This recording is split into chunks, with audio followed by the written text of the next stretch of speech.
Hey, sorry, I'm just tweeting out real quick.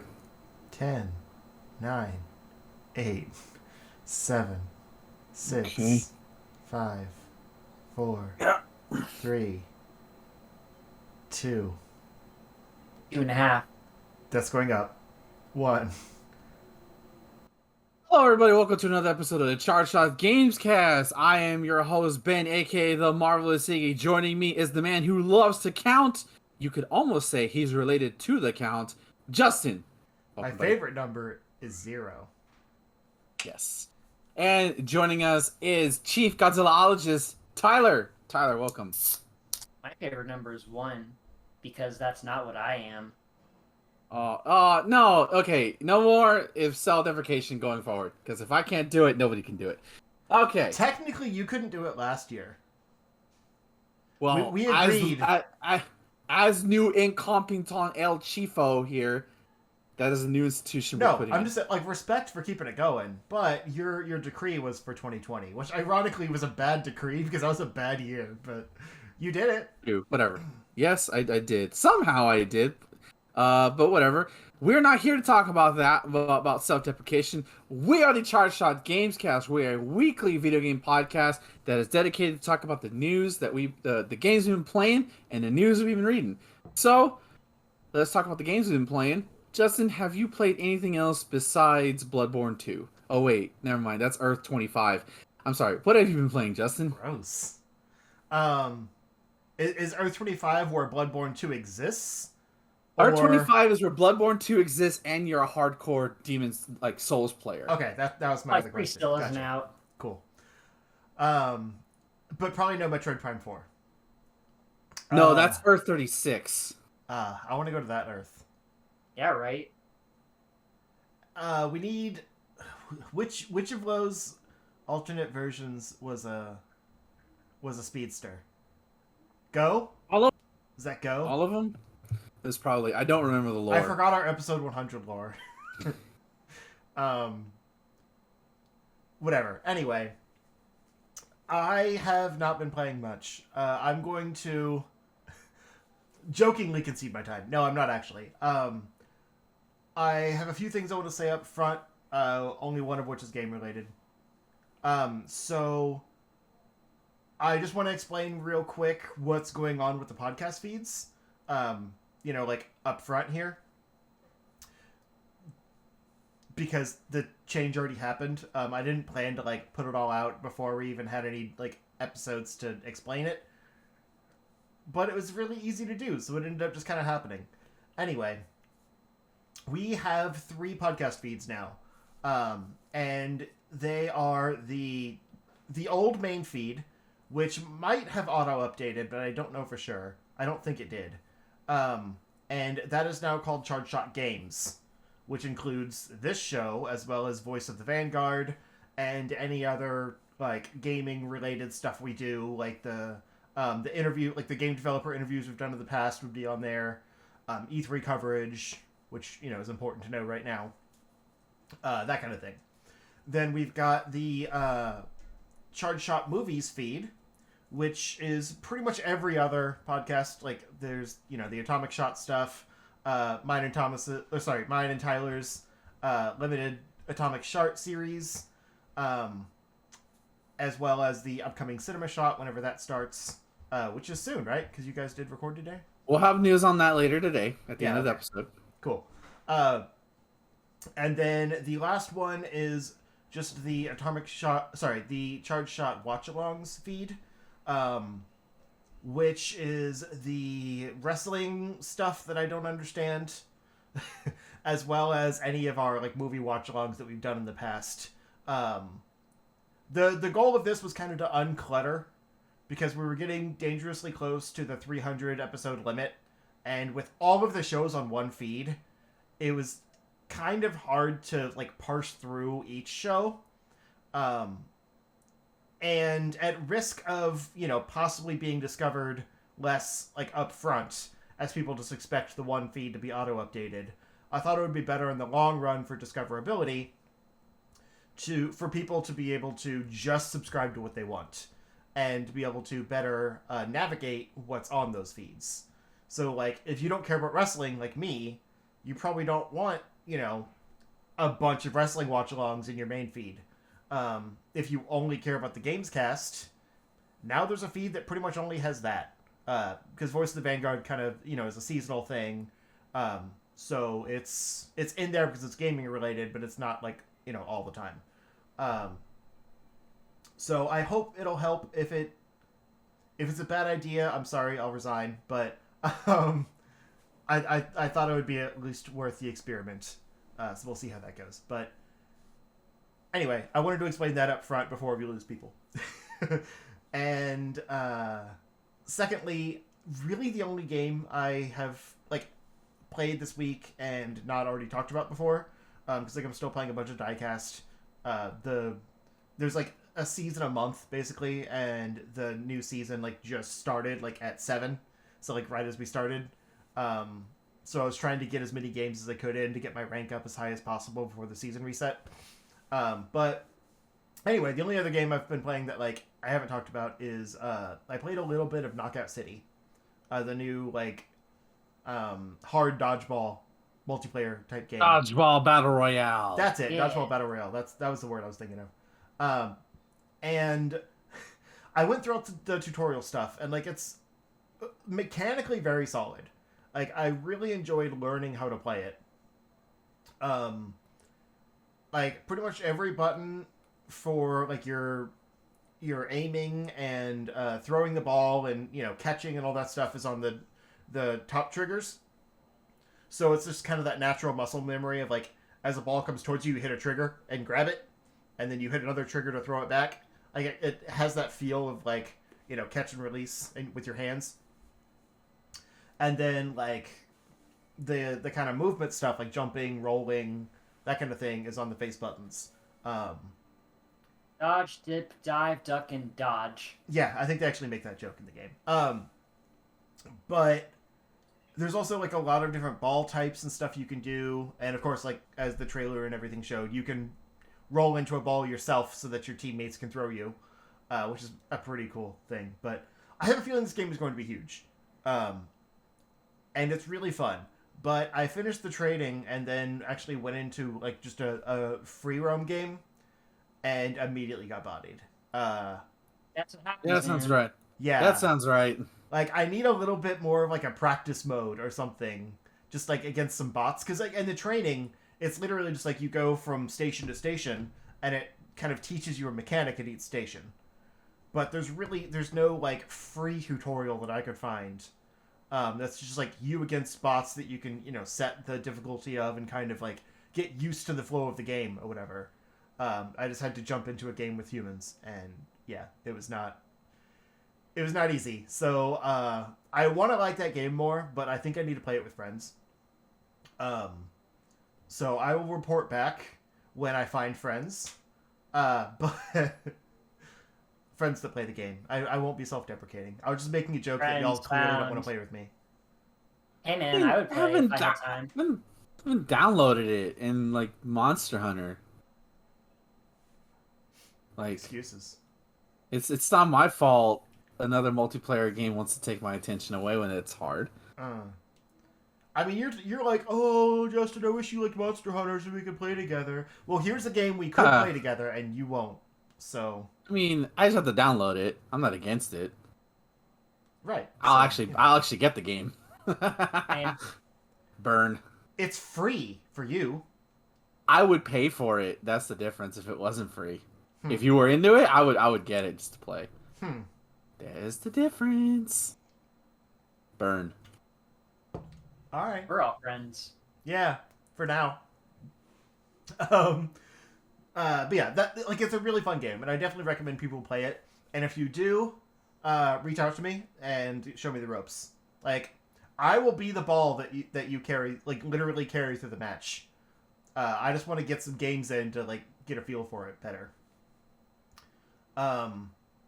Yeah, and then the last thing is just a story. Because I don't have a lot of games. There's a story mode? No, the last thing I want to talk about.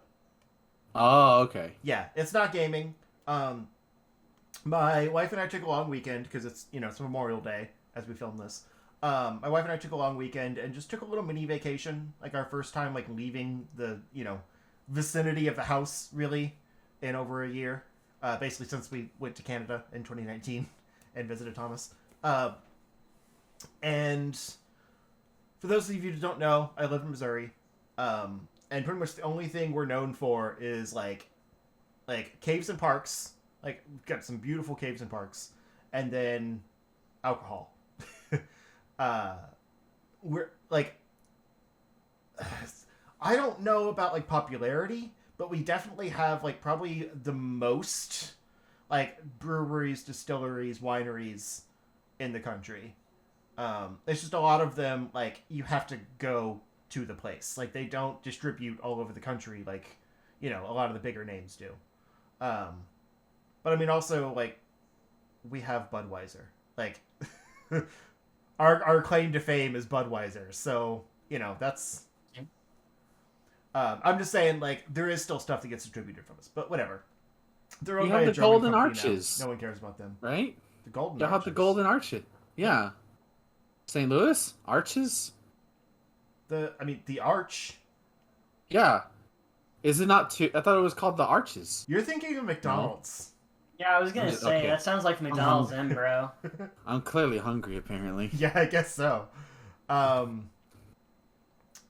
Anyway, so we decided to just take a little trip down to like the kind of Saint Genevieve, which is like a little kind of mini wine country. It's like somewhat near the border of Illinois. And on the way down there, we stopped at this national park, which was beautiful. There was like a 2-mile hiking trail through like some cave systems, and it wasn't like actual caves, but it was like kind of rocky faces, and you like go down and through and stuff. It looked really cool. Oh, that's neat. Yeah, there was a lot of variety. Like on a 2-mile path, like every 5 minutes or so, it looked completely different. It was really cool. And then we got to St. Genevieve, checked into our bed and breakfast and stuff, and then went on a haunted pub crawl. Like it's basically they have like ghost tours that they do because all of St. Genevieve is haunted. That's kind of what people know it for, aside from the wineries. And I imagine Nicolas Cage bought a house there. probably. And yeah, so like the fourth Friday of every month, they take their normal ghost tour and turn it into a pub crawl. And like, because a few of the stops are at like the wineries and stuff anyway, you just get to go in and have a drink and then they continue the tour. It's really cool. But we started this ghost tour, and of course the second stop is our bed and breakfast. They're like, is anyone staying here? I'm like, yeah. It wasn't our room, luckily. Like it's like the top floor that's haunted. It's not a big deal. They're friendly ghosts. Most of the ghosts in town are friendly. So, but about probably 10 minutes into this like 3-hour tour, A 3-hour tour. a cat followed us. Like just kind of like duded up to our group. Super friendly. Just wanted attention or whatever. And so we're petting the cat while listening to the tour guide and stuff. Like, of course, we find a cat on vacation. And, by the way, the story does not end with, and here's the cat. We did not take it home. It was a ghost cat. Yeah. But, so yeah, we start petting this cat. It's very friendly. Tour guide finishes up, keeps walking. We go on to the next stop. Cat follows us to the next stop. 2 hours later, the cat is still with us. Wow. It stayed with our group the entire time. Like we would go into the locations like that were the drink stops or whatever, and we'd have like half an hour to go in and like get a drink and visit and just kind of see, because they're all like kind of historical, cool old buildings that they've set up in. And we do our thing, and then go outside, and the cat would be waiting there for us. It's like, all right, let's continue the tour. And it would just doot along. Like, every now and then it would get behind, and it would run to catch up. We'd cross the street, like, where there's not a lot of traffic in this small town, but we'd cross the street and kind of make sure that no cars were coming, and then like, come on, come on, and the cat would run across the street with us. Aw. We ended up naming him Ghost because, of course. So we'd be like, come on, Ghost, keep up. And we finished the tour at the final location.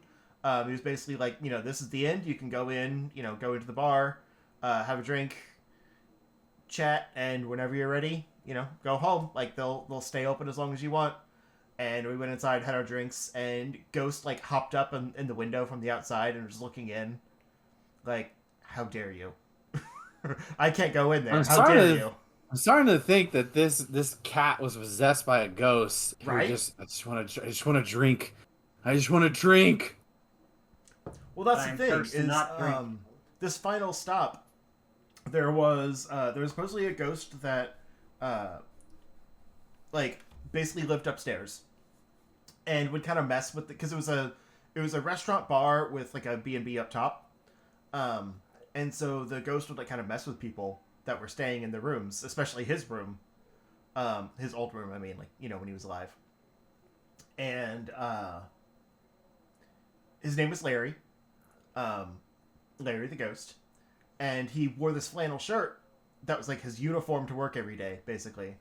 And I guess after he died, like, they kind of kept everything. It was there was a lot of shady circumstances behind the deaths in this town, like a lot of like unrequited love and things like that, where like the supposed murderers got off innocent, weird stuff, and so they kept everything the Sounds same. like the plot for JoJo Part 4. That was a very specific reference, and I don't understand, so I'm going to move on. And they kept everything the same for a while, but like one of the workers at some point like threw away Larry's flannel, and after that, like, weird stuff started happening. Like, he was mad that they threw away his favorite shirt, and he started like slamming doors and all this stuff upstairs. And I guess at one point, like, they had a bottle in the wine rack that just like flew across the restaurant and exploded. Like, it's they caught it on camera, and so like they started just like leaving a placemat out every night, with like an empty plate, an empty glass of wine, like just the setting that Larry was used to in this restaurant. To Spot make is him reserved happy. for Scary Larry. Basically, yeah. And so like as long as he had his place, he wouldn't bother anyone. So maybe this cat was just Larry. He just wanted to go along in the tour and hang out with us. I mean, he was orange. He was kind of like flannel colored. But yeah, it was really weird. It was a fun little trip, but I've never seen a stray cat follow an entire group of people for 3 hours like that. Possessed cat. Do. Possessed cat. But yeah, that's my story. Like, because I was gone most of the weekend, I haven't really played much of anything. So I'm sorry to fail you on the game front, but I hope I at least had an interesting story to share. That was fun. Hopefully, when we all cross our fingers, be able to go to San Antonio for that weekend, we can create similar memories. And go to the zoo and see animals and shit. We're planning a trip to San Antonio for no reason, just because I want to go somewhere, and it's not that expensive to go to San Antonio or stay there. So, for me, and Tyler, $200 for me, but yeah,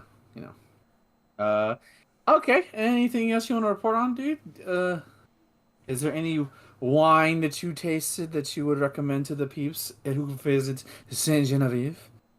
Oh, I mean, like, our favorite winery was probably Crown Valley, and they're one of the more well-known ones.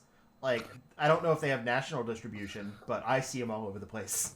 They at least get around Missouri, but See, it was a really cool. You're gonna learn. I act like a fool, and you're like, "Why the fuck did I come here?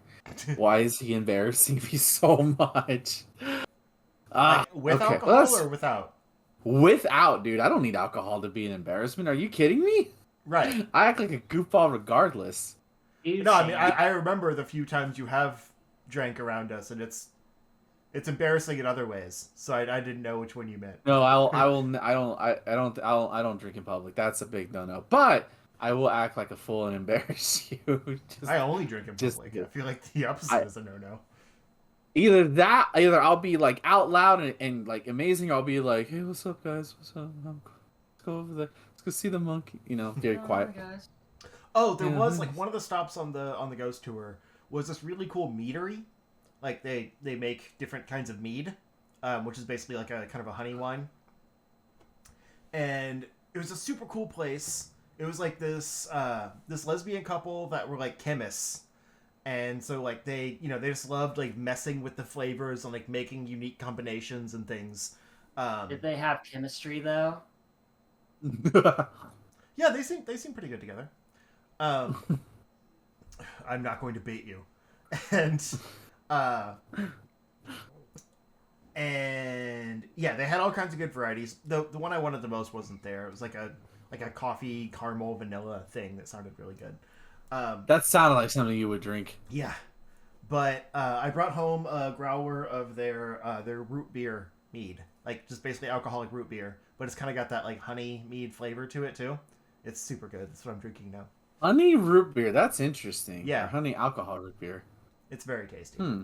Because I wanted something in a growler, like it was a cool bottle, and they could only do the things they had on tap, and the special at the moment was root beer, so why not? And then we also passed by a church that was represented by Pastor Bader, which I had a good Yeah, laugh that at. was. Wow. We were like For fairly tipsy on the way back to the B&B and passed by a sign that said Pastor Bader, and just had a good old laugh. yeah, that's The attorney district's office, bend over.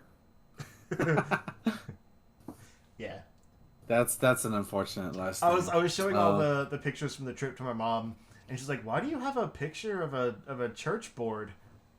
And I was like, "You won't understand, but it's because his name Listen. is Pastor Bader." And she just looked at me like, "I can't believe you're my son." you fucking child. Yeah. Yeah, I was reminiscing about my Chicago trip from the first time I went 3 years ago. Just looking at those photos. Chicago's a fun city. Don't let anybody tell you is. otherwise. Just As long Yeah, as just you gotta don't be have to careful. drive. yeah. I didn't drive. My friends drove. I didn't drive, so it's fine. But okay, well, that's cool. Justin, glad you had a good Memorial Day weekend. Yeah. That's awesome. Tyler, what have you been up to, dude? I honestly haven't done a lot of gaming, honestly.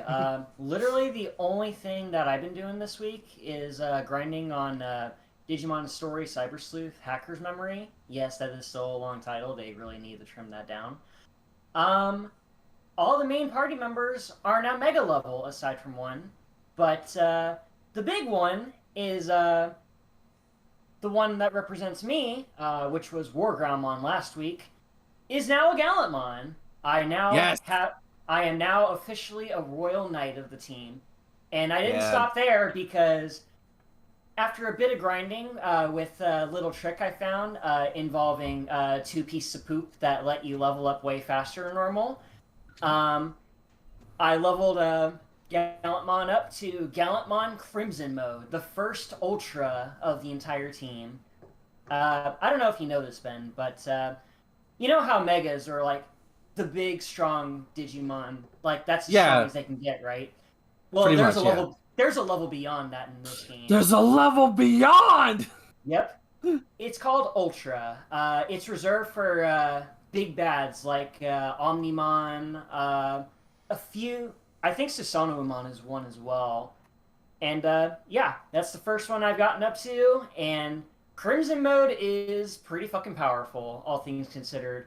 For one thing, its intelligence is a bit further ahead than Justin Seraphimon, so they're more or less tied when it comes to like magic attacks. So that's pretty cool. And he's also no slouch when it comes to the physical attack either. So it's a best of both worlds. I've also gotten low up to another Royal Knight known as Leopardmon, which is basically a lion knight dude that not only has like a humanoid form, but you could also transform it into his altered form, which is pretty much full lion mode. Like it just looks like the Tiger Zord from Mighty Morphin, except Nice. brown. Like tiger power. Yeah, right. Brown Tiger Ranger power. But did you name him Leopardmon? No, it's still Nero the Hero. I named everyone after their online tags, Gotcha. just to keep it simple. And speaking of that, I added a new party member. It is now Kaiser Greymon, who is named Verified Kale, named Nice. after Verified Esports himself. I figured since he's going to be one half of the big bad Chad known as Susanuamon, it may as well be him. Nice. Also, speaking of upgrades, Rosemon has alternate form as well, and Ooh. I got the Marvelous Iggy up to Rosemon Burst Mode, which You have to show me that. I need to see that. yeah, it's pretty much just Rosemon, except the pink petals are now all completely white, and Ooh. she has an attack that's her special attack in regular Rosemon. She just had a Thorn Whip, but in Burst Mode, she blows a kiss and 7 beams of light shoot out at once. It's pretty neat. Nice. And yeah. What else did I put on there? I got Thomas up to War Greymon, and I'm working him up to Omnimon now. So that's gonna be cool. I think that's about it for the main party. The only thing I'm missing is I have a Lady Devimon, named after the lovely artist that did my thumbnail art, Hades Helllark. I'm working her up to a Lilithmon, which is probably the best intelligence attacker in the entire game. You'll have to look up a picture on that because I'm pretty sure Lilithmon's design is against TOS. Oh so, no. Yeah, Digimon can get there. Yeah, it gets lewd. Hmm. For sure, especially with these later games. Isn't it like a But, kids thing though? It was at first, Yeah. but Huh. It was. As- Then Renamon got introduced and all hell broke loose. the thing is, Renamon isn't even that bad. The internet has to go to horny jail. Yeah, Like- pretty much. The internet made her that way. Do they have a Yeah. dick chariot though? Me. No, but they have poop monsters. Hmm. That's the closest that they got to that. So Persona Story.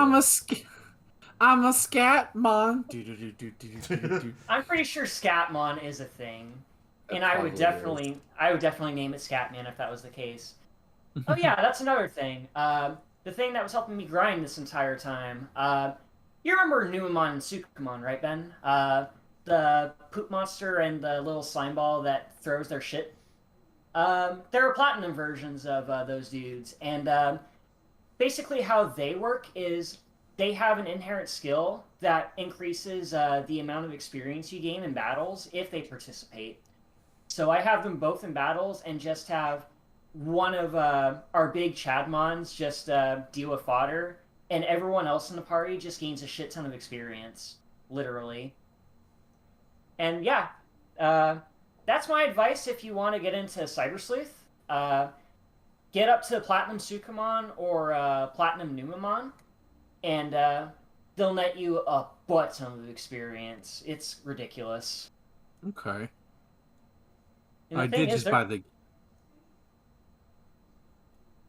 yeah, they're pretty easy to get if you follow a specific evolution route as well, and the requirements really aren't that strict either. Like all you have to do to get Platinum Numamon is get an ultimate up to 65, which isn't that hard to do, especially if you have Platinum Sukumon on hand, which is also really easy. And there are also ones that give you more money during battles, scan more data for you to get more party members, all that stuff. And yeah, that's pretty much been it for me. I've just been working on the next Tiger Shoes review, which should be coming out in the next week or so. Nice. and work. So yeah, that's it for me. All right, cool, awesome. I know I don't typically try to talk about the games I've been streaming, but I have to talk about how much I'm in love with the Mass Effect 1 remaster. Uh, God, it's so good. And yesterday, this is how stupid I am, and maybe I should have realized it was an option to begin with. I was playing through the Pharos mission, which is basically the big plant monster, which I freaked out on stream about. It was little. I noticed like when I was playing it, man, it's a little hard to see. Let me turn up the brightness, and I went to the settings, and I went to the options menu. I'm like, wait a minute, hold up.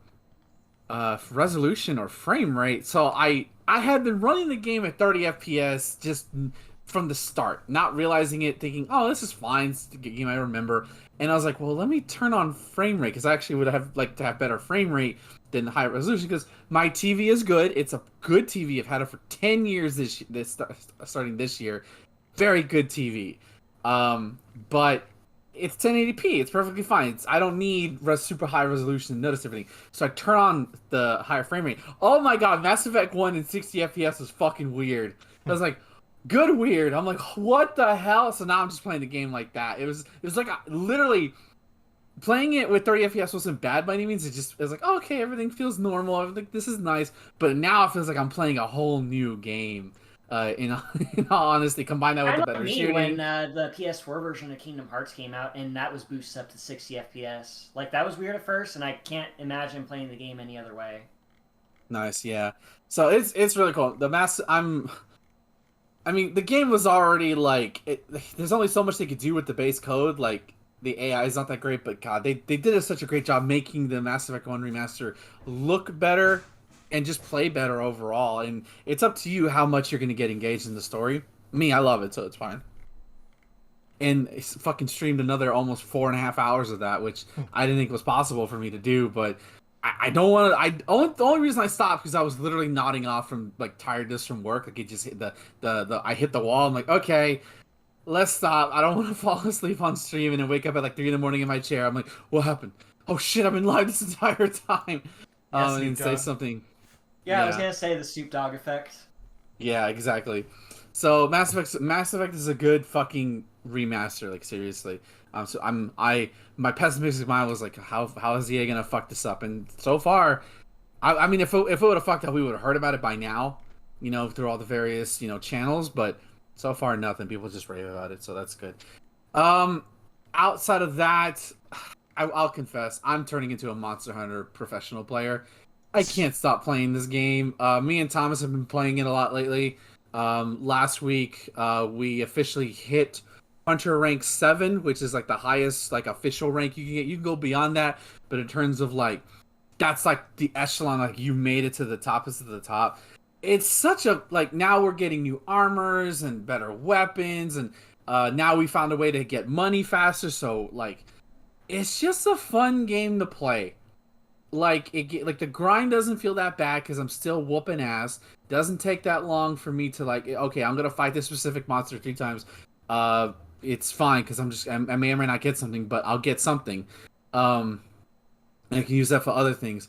But we unlocked Hunter rank 7, and then the first monster we get is a fucking spider monster. Like, I'm not even kidding you. Like it's all dangly, but the cool part is that it covers its tendrils in its own webbing, and you can basically break that off like a piece of armor.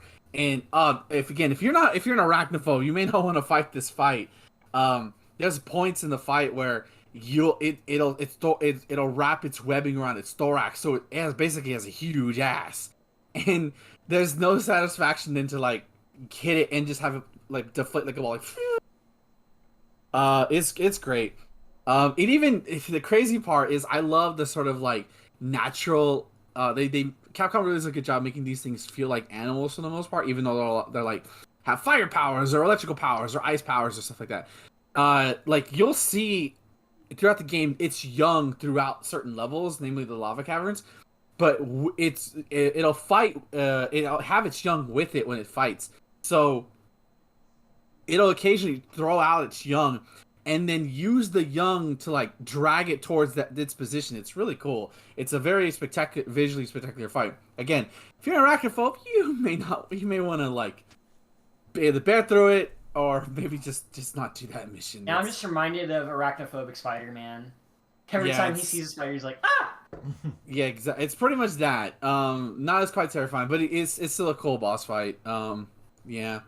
And me and Thomas did a rampage quest before that. It's against the Wind God Ibushi. This game gets nuts, man, and I love it. As a first time experience with Monster Hunter, getting to fight these bigger and bigger monsters, it's such a thrill.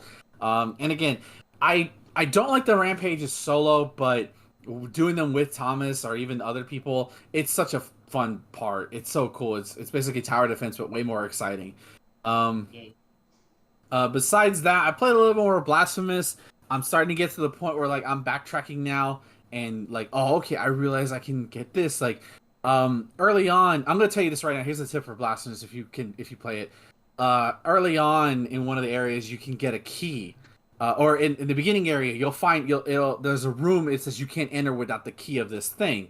You'll know what it says. I'm not going to repeat it because all the things labels in Blasphemous are like super long and religious, so I'm not going to bother to remember them. But it asks you for a key. Not that long after, you can go find like this shop guy. He sells the key. So don't do what I'm not going to know it's that for that because that was like a while ago. That was like 4 hours ago, or at least 3 hours ago. So I'm not going to remember that off the top of my head. So I keep seeing these little like red dots form everywhere. I'm like, what the fuck is that for? And then I find out, oh, it's like this augment thing that you can equip that basically allows you to see extra platforms. So I'm like, that's cool. So now basically I'm backtracking through other areas to get like extra secrets and stuff like that. So it's a fun time. Considering that a certain game was like announced in development this week, Bloodstained Ritual of the Night 2 was like, okay, we're making it now. And how famously I was dissatisfied with that game mostly because of its crafting system. Like, this is the game I wanted Ritual of the Night to be. Like, cool straight upgrade, cool interesting visual looking world, stuff like that, very cool gameplay, versus Ritual of the Night felt like I was stopping and starting before I even wanted to do anything. It just never hit for me. Despite its horrible imagery, and I say that with all the best praise in the world, it's such a fun game to trek through. I did fight the weirdest boss, though. I go into this room thinking, all right, what am I going to fight? Next thing I know, I see this giant baby. It's a baby. I'm assuming it has no eyes because it has a bandana over its eyes. You can see blood coming out of its eyes. It's very disturbing. And it'll cry like a real baby. Like, nyeh. I'm like, and it can actually command grab you and kill you one hit. You can dodge it. Like, if you don't dodge it, well... Imagining a baby doing a spinning pile driver now. It does. I think it just squishes you to death, from what I remember, because I let it happen to me once. I was like, I wanted to see what it does, but yeah, it's ensnared by this tentacle, like the centipede monster. Like, they really, whoever designed this world, environment, and these creatures, and they really went all out with it. And I feel like it's a little too much sometimes for my sanity, to the point where, like, okay, you know what, we're done for the day. I don't need to see this horrific imagery right now. But it's such a good game. It really is, and it's not as hard as it pertains itself to be. In all honesty, sometimes and I don't even think it's that unfair. Outside of that, I played some Tomb Raider. Didn't really do much. I got to the point where you kind of basically everything started again. You're getting your equipment. It's establishing the rules of everything again. I did a side quest, and I think I did a shrine.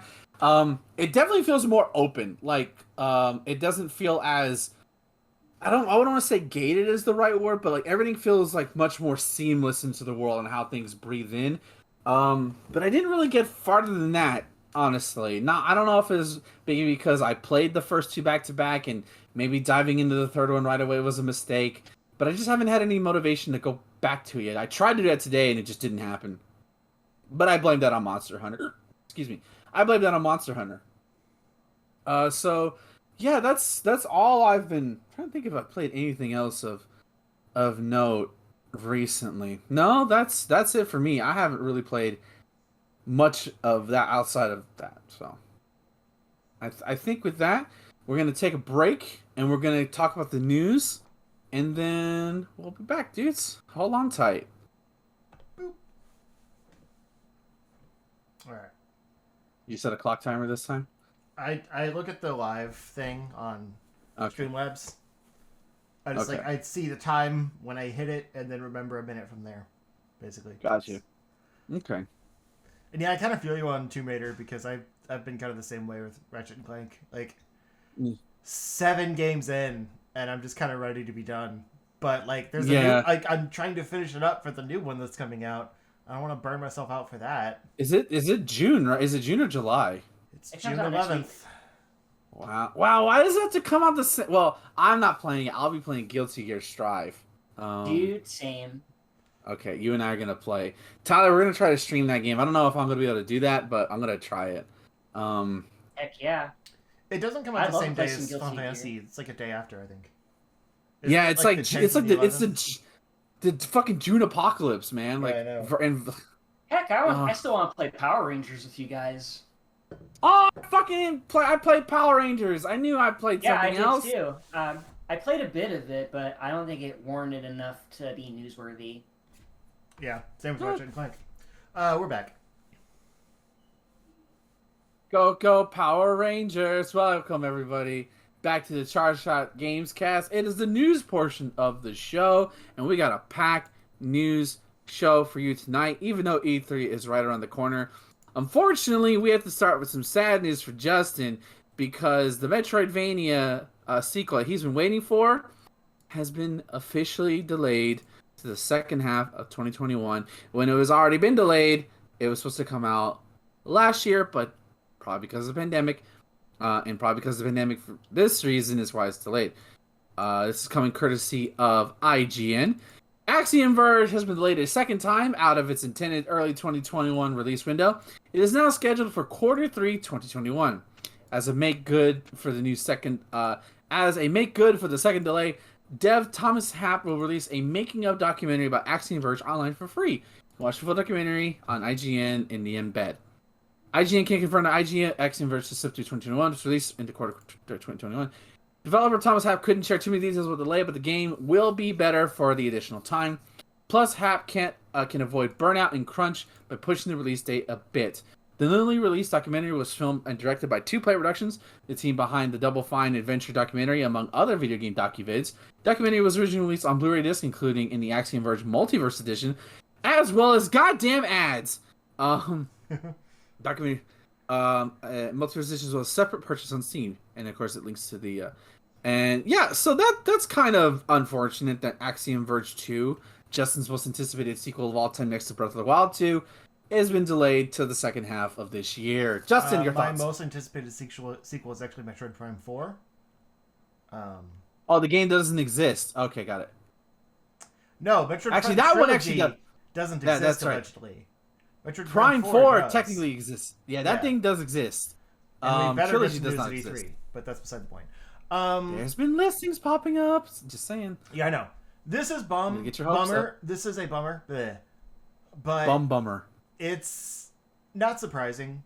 I mean, when he originally delayed it, I thought the thing was basically delayed by a year, which it was planning for like fall 2020.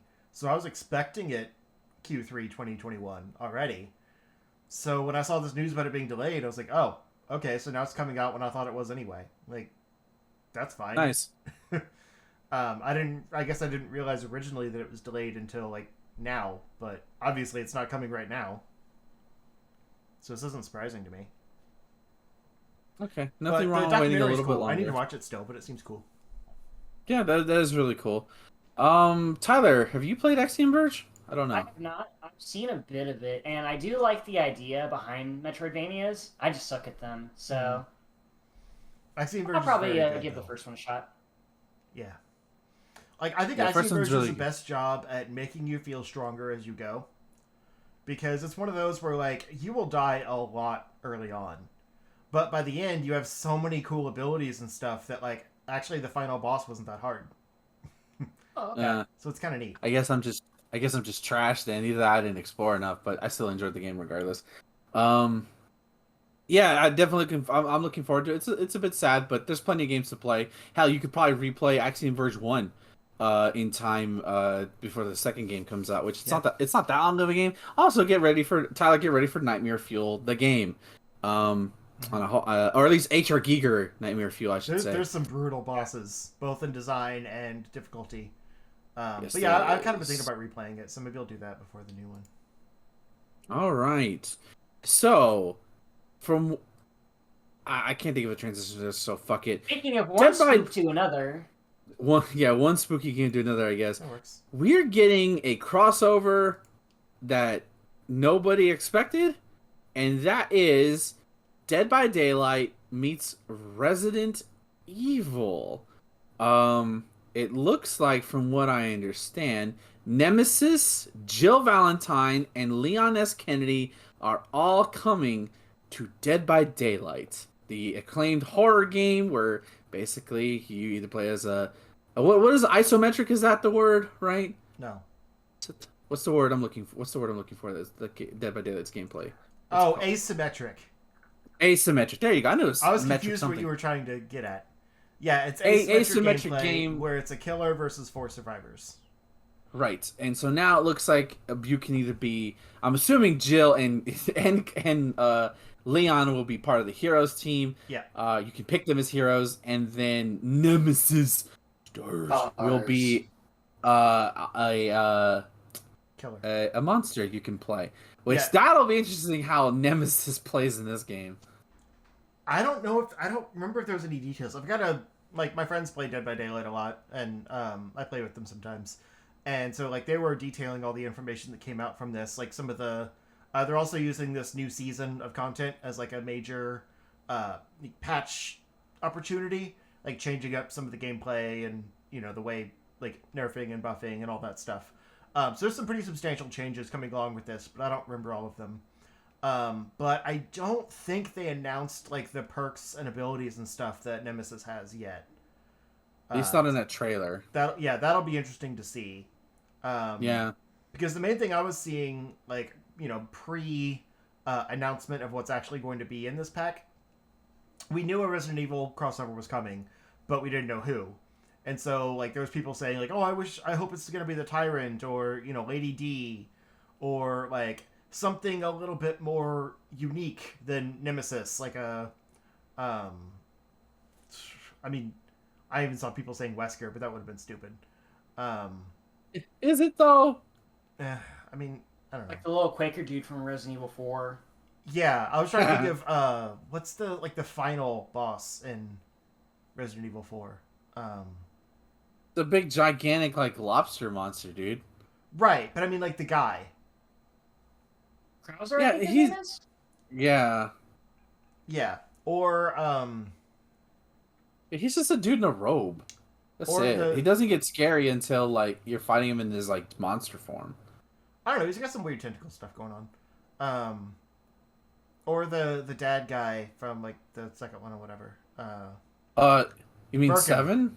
No, Birkin. Him, Birkin. Yeah, there was a lot of good options, and of course they went with the most obvious one, Nemesis. But I am curious how we'll play. I think that tentacle coming out will be a big part of it, which is interesting.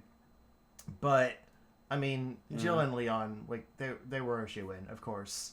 But every killer has their own set of unique perks. So it'll be interesting to see kind of what they append to them. But yeah, I don't know. This is cool. This is the first time I'll probably actually get the DLC pack for these characters. I never play killer, but I like the heroes here, and I don't know. I want to support it. You can grab Jill with Nemesis Tentacle. That's his perk. It only works against Jill. Of course. For the fans. Yes. For the culture.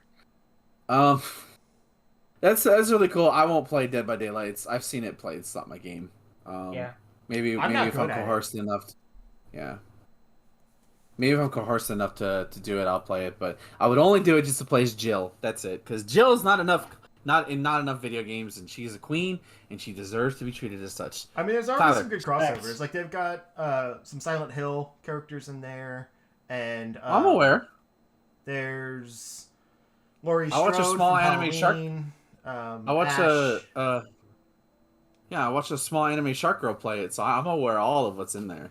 Yeah. Fair enough. Yeah, it's just the game. It's gameplay is just not something I'd find interesting for too long. Yeah. Tyler, are you gonna play Dead by Daylight with these revelations?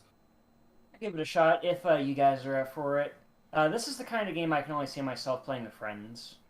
Oh yeah, I don't play it by Otherwise, myself. probably a hard pass.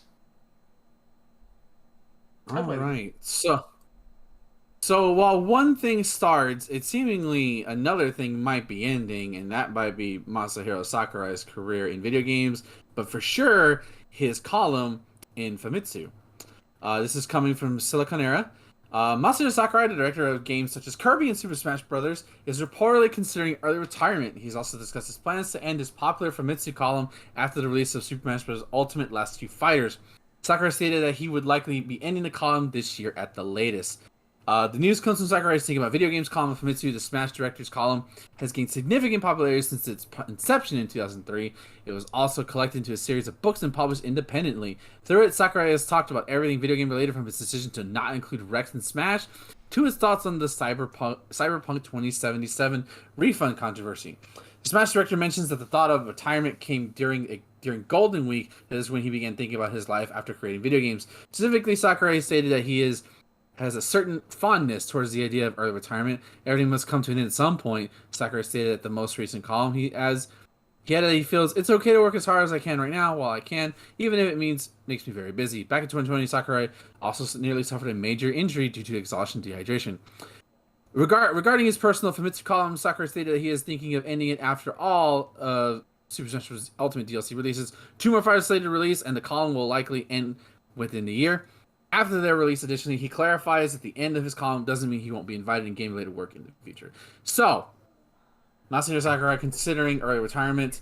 I've never read the. I mean, he's like, it would be early considering how long. Look at Shigeru Miyamoto, who's still in game development still.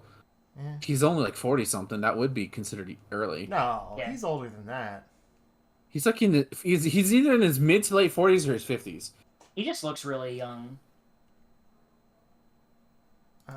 But I mean, I think like the fact that he's considering retirement, I like the joke going around is like, oh, he needs to, yeah, he's relatively young. He definitely, whatever lotion he uses, he definitely takes care of himself for sure. I mean, yeah, he looks young. I just thought, like, with his health problems and stuff lately, I thought he was like 60. No, yeah, it's weird. Honestly, I look, listen, I Smash Brothers is a tentative thing when you talk about it, but considering the roster we already have, and as much as it would be a gold mine for Nintendo just to keep releasing characters and character packs, I feel like at some point we have to get off this train and like move on, like either port it or like just no more fighters or stuff like that, because you just can't keep going like this. Like, I mean, money wise you could, but I feel like Nintendo's that's just not their style. But I just want Sakurai should do what he does best. I do want to know if his book has been published in English, because I would like to read that. Yeah, I did not know. Yeah, I did not know that he had this article in Famitsu, because I mean it's Japanese, so how would I know? I didn't, unless it gets translated by fans over here. It is interesting though that like he would consider retirement without having made anything but Smash Bros for the last like 15 years. Well, he's worked on a few Kirby games as well, and he also directed Kid Icarus Uprising. When was that? Yeah. That was 2013. Yeah, 2013. Okay, so I guess like about 10 years. That's fair. But like, I feel like he would want to go out on like one final title that's like just his. Yeah, I could see that. I mean, I get that. I mean, that would be. I would assume that would be Smash. Like this, how do you top this game? Smash like is Nintendo's though. Like they've forced a lot on him. Anything, but he's always been in Nintendo. Like, I don't like. doubt What that what Nintendo would ever come up with the idea to put fucking Sephiroth in the game if Sakurai wasn't 100% on board with it, you know? or Like, I mean they. it was he was the whole reason that he's in the game to begin with. True. What I'm saying is that I feel like if you're gonna go out with this game because this is the game. This is video game history. The game This is in one video games, the package. video game. Yeah, in one package that has like that's fun and like everybody's fun to play. So like, what I think maybe himself he would like to do something like different, like a solo project that's not as big heavy. Sure, but I feel like fuck. How do you top this? I feel like if there's anything like a magnum opus for him, especially for the Smash series, it's this fucking game. Yep. Yeah. Everybody's here. Literally everybody's here. Like with the exception of like some diehards. Like we're missing Shimbo Bimbo from 1995. Everybody's 1995 favorite platformer. Ah, yes, Shimbo Bimbo. I mean, Exactly. we don't have Jonesy from Fortnite. He's oh god. I We don't have will. Dante from the I will- Devil May Cry series. That's true. He's in everything else though. So it's fine. Yeah, I just hope Sakurai does well for himself. He's earned it. Like he's earned it. His pedigree's spoken enough for enough. He's the goat. Speaking of pedigrees, the Pokemon Company hasn't had a good pedigree over the past couple of years. But Bird. yeah, I didn't mean for it to be that mean because I like Sword and Shield, but it just seemed natural. We have an official release date for both Pokemon Legends Arceus. Yes, I'm gonna say it that way. Fuck you, nerds. And Pokemon Diamond and Pearl remakes. Pokemon Brilliant Diamond and Shining Pearl will officially launch on Nintendo Switch this November of 2021, not November 19th, 2021, and Pokemon Legends Arceus will arrive a couple months later, January 28th, 2022. Nintendo's also revealed that there'll be a double pack, because of course there will be, of both Brilliant Diamond and Pokemon Brilliant Diamond and Shining Pearl. Pokemon Brilliant Diamond and Shining Pearl are 3 remakes of the 06 DS games. Yeah. So Pokemon Legends Arceus is an open world Pokemon spin-off game set in the feudal past of Diamond and Pearl Sinnoh region. Early gameplay showed a world that is reminiscent of Legend of Zelda Breath of the Wild, one that is filled with wild Pokemon to catch. So yeah, nothing much to say here other than we have firm release dates. And I think that makes sense. I don't know, because I feel like most people beat a Pokemon game within a month or two because they're not usually long games, and if you stick longer, it's because of the post-game meta. But I feel like that's a decent enough window. Either that, or it's they feel like it's gonna be different audiences who are gonna want this other game, that it's not gonna cannibalize anything. Also, it's a Pokemon company; they have more money than God, so they don't need to worry about that. Like, More I'm money not than Arceus. terribly excited for the Diamond and Pearl remakes, even though I was there for the original Diamond and Pearl on day one, and I did enjoy those games back then. They haven't aged gracefully because chuggy frame rates. Platinum's definitely the version to go to if you want to go to Gen 4. But I think this is a decent replacement, especially since if you're going out of your way to get Diamond and Pearl, you're either emulating it or you're paying top dollar for DS cartridges. And yeah, I feel like this is probably the better deal. Obviously, Legends Arceus is the most interesting of the three because it's literally just Breath of the Wild Pokemon. And I do want to see more of that game. It does look a bit interesting. I'm sure it'll be at E3. Are we? Not necessarily. Pokemon has not had a history of having a presence at E3, so we may not see it. I feel like this would be probably not Diamond and Pearl, but I think this would be a game they would show off because it's different. Maybe that'll go into our bingo card for next week. So, are we at all concerned that Pokemon Legends didn't look great in its reveal trailer, and it's coming out in less than a year? I mean, we'll have to see. Worrying. I guess we'll have to see. We are at the half-life cycle of the Switch, so it could be the fact that it's pushing the Switch to its ultimate limits. Remember, the Switch is using like 2014, 2015 era technology, and that's been quite a while since then, so everybody keeps talking about this Switch Pro. Well, but we haven't heard shit, so we'll see. Yeah. I'm not worried as long as it runs consistently, and like I mean, hell, obviously I talked about how Brave Default, its performance issues, fucked with me. So who knows? I guess we'll have to see. We'll have to see more and see what the gameplay is. Like, what do you do in there? Like, Mhm. that's my hook. Like, exploration is fine, but I have to have an end goal for some reason, and this is such new territory. It's both exciting and like cautious about it because I want to know what I'm getting into. Science, Yeah. course, sort of. All right. So coming to you next year, January, November, and January. All right. So next, this is the Monster Hunter digital event. Um, that came out. So pretty much we have the 3.0 update. Those of you don't know. The Elder Dragon Valstrax, also known as the Sky Comet Dragon, is coming. He's actually out now. He was a high level monster in Monster Hunter Generations Ultimate. And then also Zigdore, aka the hardest and most annoying fight in the fucking game. He's getting an Apex form, so get ready for that.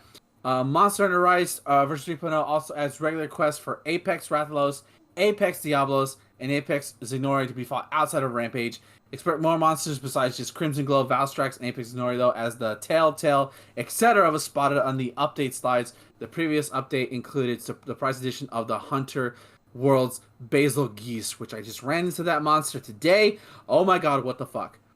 And apparently there's new story stuff, and there's actually a roadmap, which doesn't. IGN, could you not put a picture of the fucking roadmap up here, please? Um, it's the other big addition to Rise is the new update is more soliding the Monster Hunter Rise's story through the presentation with slim details. All we know is that the Elder Dragons Ibushi and Nara are coming together, though in what capacity is unknown. Expect a smattering of other additions, including new quests, new boss battle arena, new weapon trees, new armor, layered armor and items, new skills and rampage skills, the ability to use materials to change the appearance of rampage weapons, plus bug fixes, of course. As the previous update, new premium paid cosmetic DLC comes to Hunter voices, sticker sets, poses, hairstyles, cuckoo outfits, and more are being added to Monster Hunter with the 3.0 update. And there was some stuff basically on Monster Hunter Rings of Ruin 2. There's gonna be a crossover between the two where I think you have a code or something, you can basically wear the outfits from you can wear outfits in Monster Hunter stories that look similar to Rise and vice versa. So that's cool. And there's other stuff too.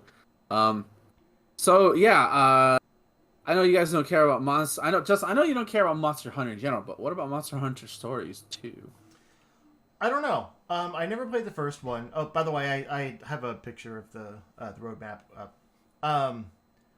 Nice. I never played the first one. I've been kind of tempted to because there's a mobile version, and you know me, I need mobile games to get me through my day.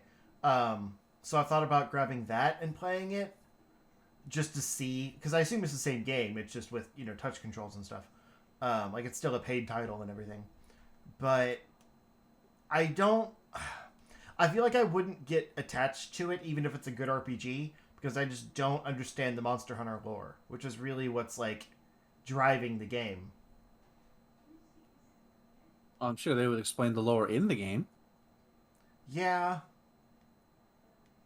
but it's like, Did you know? Did you know Golden Sun lore before you picked up Golden Sun? well, I mean, no, that was the first one. I mean, like based on what I've seen in the trailer, this is going to be its own thing. Like Final Fantasy 2 was its own thing. I don't know. It seems So to be. It seems to go into like the past. Like you were talking about like, oh, they're bringing in monsters, like new monsters in this game that were only in previous games before. It's like there's yeah, a draw in to that. Rise, Right. in Rise, I'm just saying, like, yeah. it's that same idea because there's still like existing Monster Hunter monsters that are being, like repurposed for this new Monster Hunter Stories game. But like to me, it's like there's all the different card games like Hearthstone and stuff, and like I'm sure you can enjoy the gameplay even if you don't understand, the larger lore. But like people that know what is that no, that's World of Warcraft. People that know World of Warcraft will get an extra appreciation of like understanding, the origin of those cards and like the reason they have those specific effects and things like that. Like, it makes it easier to understand. It's that deep, fam. I just think it's cool monsters, at least for this one. But okay. Well, hopefully you'll check it out. We'll see. All right, Tyler, what about you? Because I know you play Monster Hunter, but you haven't been up to it as much as Thomas and I. But what are your thoughts on this 3.0 update and the roadmap and stuff like that? I might give it a shot with update coming up. I'll have to get back into the groove of hunting monsters again because that's probably the biggest draw. I just like fighting shit, so I don't know. It's probably a big way to get me back into the game.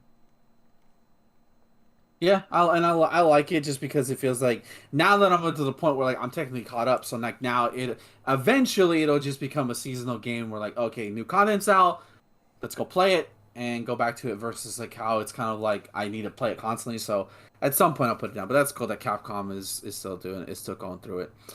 Okay, so let's go to something a little bit smaller and something a little bit more European.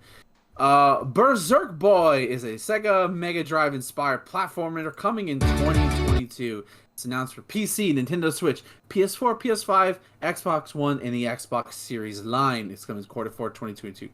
The 2D retro style action platformer is inspired by the look and feel of Sega Mega Drive games, but it aims to bring up to date for modern machines. And it lives up to the old new mixture with a soundtrack composed by Sonic Mania's T. Lopes. And of course, there's a trailer below. Berserker Boy stars K.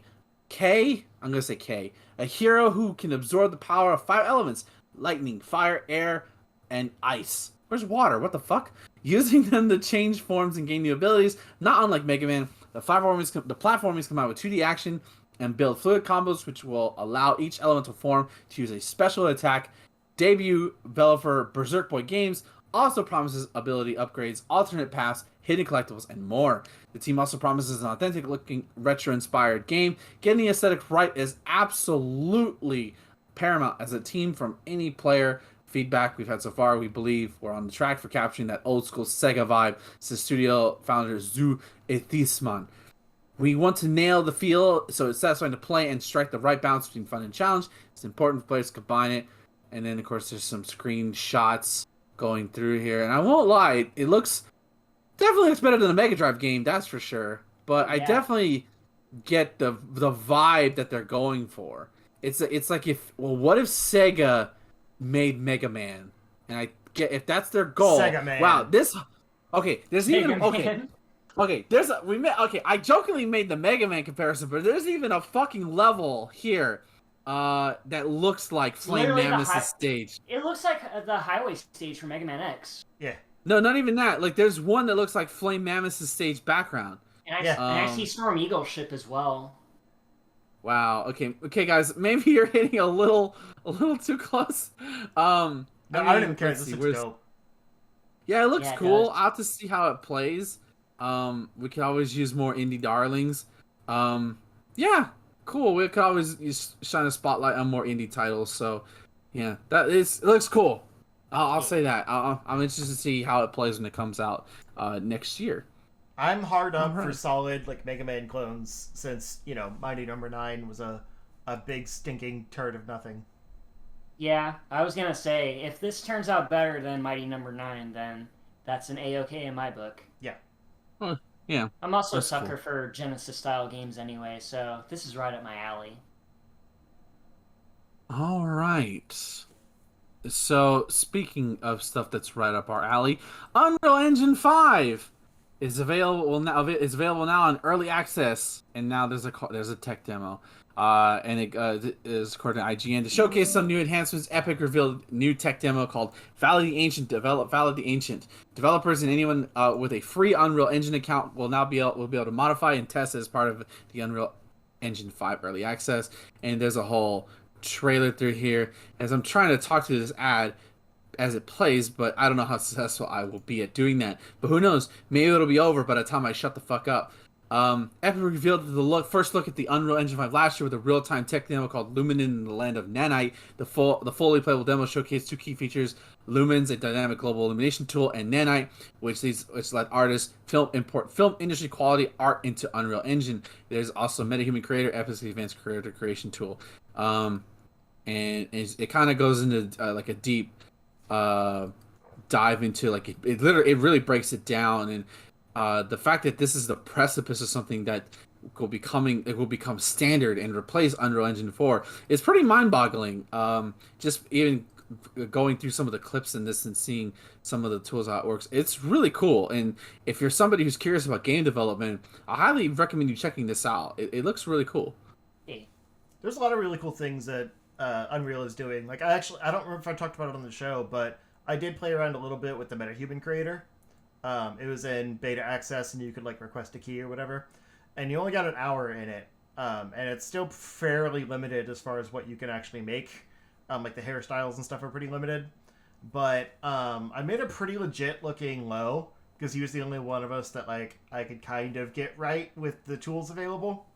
Like I sent it to him, and he's like, "Yeah, that works. Like that's pretty good." It's more so like it's the idea of just dynamically created NPCs that look real. Like making any one specific thing would be kind of difficult. But being able to realistically like take that as, you know, like a random generator and populate your whole world with NPCs that all look somewhat unique at least. Like the idea of that is incredible. And this kind of has the same thing with the way Unreal Engine 5 works, because these people can basically take like real world objects and put them into the art studio. So you can take, you know, a texture or an actual like structure or a whole building or whatever and just drag and drop it into your world. And like it's all fully rendered, looks real, and blends in with the rest of the world. And the way that you can just kind of dynamically like smoosh together these pre-rendered elements will really help developers and speed up the, you know, notoriously longer development time that we've been getting with games recently.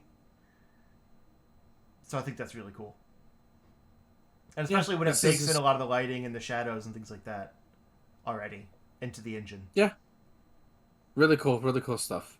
Really cool, innovative stuff. And this is just the genesis of it all. Mm-hmm. That's the exciting part. It's even more fun when you see what people will come up with it as it becomes part of the norm. Yeah. Speaking of things becoming is insane. Yeah. Yeah. Speaking of becoming part of the norm, there was a Dragon Quest live stream, 35th anniversary, I believe, for the series, as I became a loyal fan with the release of Dragon Quest 11. There were several announcements, but this is we're going to talk about mostly one of two. This is the first big one. This is a trailer for a HD 2D remake of Dragon Quest 3. And you may ask yourself, wait a minute, HD 2D remake, where have I heard that phrase for? They are remaking Dragon Quest 3 using the Octopath style aesthetic. Ooh. I love this just becoming a thing. Like it's a type of game now, the HD 2D. Yeah. Yeah, it's really cool. And Dragon Quest 3 is one of the more celebrated Dragon Quest games. I feel like they got better at the lighting in this, in between Octopath, and then obviously the main team is working on that triangle demo, that triangle strategy game. Mm-hmm. So God, the battle, God, it just looks so pretty, man. Yeah, I was gonna say, because the thing that always kind of bothered me about Dragon Quest was the front-facing battle system, like in the old games. I mean, I liked like 8 and up because they kind of, you know, transitioned more to the side view, but I love that this, like, it kind of has that 3/4 view when you're doing your actions, and then it shifts front, shows the, you know, the nicely animated enemies and stuff, and then shifts back to the players. Like, it's a nice combination of things. Yeah, it's not a long trailer, but it pretty much tells you what you're getting. And God, I hope this is the start of Square Enix basically like, we should do this for all our maybe not all your classic games. Like, maybe don't remake Final Fantasy 3, considering how controversial on like how hard that game can be. Mhm. At least the NES version was. You know, with this But, art like- style, like specifically, I know it's basically Octopath, but they have kind of like adjusted the art style a little bit to match this game. Yeah. Do you know what it reminds me of? What? Golden Sun. Little. Aw, dang. I'm gonna stop you right there because you're gonna get your hopes up over nothing, man. That ain't happening. I'm just saying But- that would be the perfect game to put in the style. That would require Nintendo for them to go like, "Hey, we want to use that engine," and I don't think Nintendo has any interest in reviving the Golden Sun franchise as of right now. But I Octopath will Traveler agree with wasn't you. exclusive at first. For a while, yeah. But that's because it was Square Enix's game, not Nintendo publishing it. So I will agree with you that if Golden Sun got an HD remake where it combined 1 and the Lost Age, I wouldn't mind it looking like this. Yeah. Slightly. But yeah, I funny enough, I bought the Switch port of Dragon Quest III last year, so I'm like, of course, fuckers. The one I buy, you remake. You could have remade 5. You could have remade 4. No, you remake the one I bought. Now I'm on a fucking time limit, and I hate that. But my friend loves Dragon Quest III. He was excited about it. So that's cool. I really hope this does well in both Japan. Obviously, it's gonna do well in Japan. Fucking Japan loves Dragon Quest. Yeah. But I hope it really does well in the States, because obviously Dragon Quest. I think this will be the first true test to see if Dragon Quest 11 truly made new fans, because a lot of people play that game and a lot of people love that game. But let's see if that sticks with the future projects like this. And do you guys have anything else to say about Dragon Quest 3 HD 2D 2D HD remake? Securely. Nope. But let's see also if that translates to the officially announced Dragon Quest 12. The Flames of Fate. I think we talked about this, that like they confirmed that Dragon Quest 12 was in development. Big shock. It has a very there's a teaser trailer without any real footage, but the few pieces of info that were come out where it's going to be a more darker, more adult tone, similar to what they're doing with Final Fantasy 16. You can make meaningful story choices, possibly leading to a branching story. No confirming on that. They're changing up. Say fuck. They're changing up the traditional battles turn-based combat system, no elaboration given, and no indication of release date, but they're aiming for a simultaneous worldwide release date. And as an addendum, Hori said that it will be a new version of the current command select battles, but he said it will not be. But he said we will not be anything other than command select. Therefore, I don't think it will be a complete action game. For example, it could be like a new UI like Persona 5 or a format like or Final Fantasy 12. Now, I'm not a diehard Dragon Quest fan. I am, but I haven't played all the games, let alone visit the culture. But like, it's a very interesting road to take, considering that, like, Dragon Quest has been lauded as like the safe RPG. This is where you come for the old school esque experience, and like, I mean, granted, Dragon Quest 11, for as cheery as that game is, that game has some appropriately dark moments. So I'm curious what they mean by that in terms of it, and like how dark are we talking? Are we going to talk like edgelord dark? Are we talking about like more tangible? And like, how does that work with the Akira Toriyama art style? You know, a lot of questions to be asked, obviously. Yeah. Well, I was gonna say I'd see it being more like an art style change, like a darker looking game. So like not so See, bright and cute. I'm curious to see how Dragon Quest fans will react to that, considering what the series has pretty much, for the most part. I mean, obviously I haven't played every game, but at least the big titles share a similar visual art style from all the way from 1 to 11. Even the MMO 10 game has that same art style. So I'm wondering, are they doing this because they realize, hey, the West is starting to like our games finally, let's try to appeal to them more, even though historically that's never been the case, and we don't even know how many of those Dragon Quest fans... Yeah, exactly. I don't think... Hopefully it won't be that bad, because that was just atrocious. But I think I'm not saying to be cautious, but like, maybe after 11 games, they're thinking maybe it's time to change things up a bit. Yeah. You know, Final Fantasy wasn't Final Fantasy forever. They made changes, they made adjustments, but definitely, I guarantee you, when you put the word dark in something, that can mean anything. So I guess we'll have to see. I won't lie. Having only played one game, I like the sort of cheeriness to it, the sort of honest, like just felt nice about it. But there were moments of like dread and like uncertainty and genuine tears. So like, you know, I don't know where I guess other than to make it super violent or just to make everything less colorful, which I'm not a fan of. But that's neither. Nothing has been confirmed, so we'll just watch development on this as we go forward. But they did say that it's going to be created in Unreal Engine 5, going back to that topic. So it's clearly not being made yet because Unreal Engine isn't available to the developers yet. They're still in the conceptual phase. They have the story written, and I imagine they're just building their engine and kind of planning out beats and stuff so that when they can use Unreal later this year or maybe early next year, they'll have a lot of the prep work done. So it'll be interesting, to see what a Dragon Quest looks like in Unreal Engine 5. Yeah.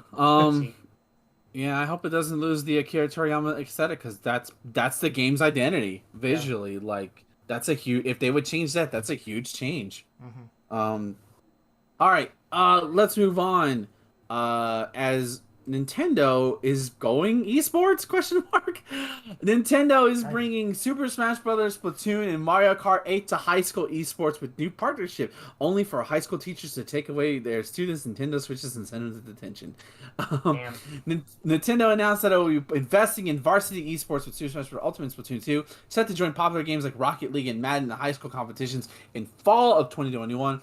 Mario Kart 8 Deluxe will be added in spring of 2022. Oh my god, being a pro Mario Kart player must sound like hell. Relying on RNG, Jesus, to fucking get you in sometimes. There's a lot of skill involved in Mario Kart, but eventually you're going to get fucked over by that randomness. The initiative is part of a new deal with Play Versus, a company that has partnered with high schools around the country to create varsity esports teams. Play Versus works with National Federation of State High School Association to host and stream matches, make schedules, and compile statistics. In other words, it may still be possible to letter in a varsity Super Smash Bros. Or Splatoon 2 team. What a world we live in. Bill Trennan, a senior product marketing director at Nintendo, characterizes this initiative as a first step in growing Nintendo's competitive fan base. He shies away from the terms esports, referring it to characterize as a community building initiative. Prior to COVID-19 pandemic, Trennan says Nintendo of America has embarked on a large expansion of its hardware loan program. The Play Versus partnership is an outgrowth of Nintendo's desire to host more physical tournaments when in-person events are safe to resume. So, obviously this is coming as a result of Nintendo's controversial, land of esports when it comes to their older games, like, say, Melee, and even the mistreatment of ARMS and stuff like that. How do you guys feel about this? This is quite an interesting proposition for Nintendo to partner in. It's cool that they're bringing the competitive games to high schools. This is something that I would have majored in if I was in high school at the time and this was happening. I would have actually had a major, because video games are all I'm good at. But it's cool to have the young people have this option to lean on if they don't have anything else to go by, Well, I think it's smart from it's obviously great for the kids, and if I had been able to do this, I might have actually felt accepted in high school or whatever, and not had to pretend to be someone else. But I think it's smart for Nintendo's side of things too, because people are gonna use their games anyway, illegally or not. And so for them to basically get ahead of it and be like, hey, we're going to actually partner with this group and, make the games available to them. It goes a small way in revitalizing their image, away from that idea of Nintendo doesn't play well with others type thing. Because they get a lot of bad press because every time that something, they do a DMCA takedown or whatever, it becomes big news. It's like, oh, Nintendo's at it again. But like, it's a fairly small percentage of the total. And so this is good news on that side that shows that, you know, they can play ball, so to speak. That's actual sports, by the way. Yeah. And they're not just the bullies that don't want anyone to play their games. Okay, yeah, I think it's really cool. And hopefully, it's been so long since I've been in high school, but like the idea of like, I feel like hopefully this starts norming the condition that being competitive video games is a part thing. Because like back when we were all in high school, that was considered play video games for a varsity jacket, especially here in Texas. That would have gotten fucking you laughed at. You know, considering it's a very sports dominated state. Probably even where Justin's from in Missouri, just because it's a southern culture. Oh yeah. Hopefully it changes that mindset for people as the generation moves on. Like, let the kids get at video games. Let him play video games. Like, that's what he likes. He's good at it. He socializes. Like, I feel like that's the ultimate purpose of it, and not like a fucking social status. Honestly, that some high school varsity players will use versus like playing the sport that they have. I think it's cool. I'm surprised Nintendo did it first, just because like Justin mentioned of their previous issues with it, but it goes a long way. But that's cool that this is slowly becoming the norm, and that hey, if you like video games enough and you're good enough, that's the other thing. You got to be good enough to make varsity. You know, so there's gonna be standards, so you can't just be like, oh, there's gonna be that one kid who's like, yeah, I'm good at video games, that gets bodied and proceeds to like, no, there are people better than you, kid. Yeah, it's also just, you know, it's one more thing to marginalize people. That's always good. That's not my fault. They suck at Smash. Get better, scrub. Don't talk shit before entering a thing. I know you can beat me up, but can you beat me at Melee?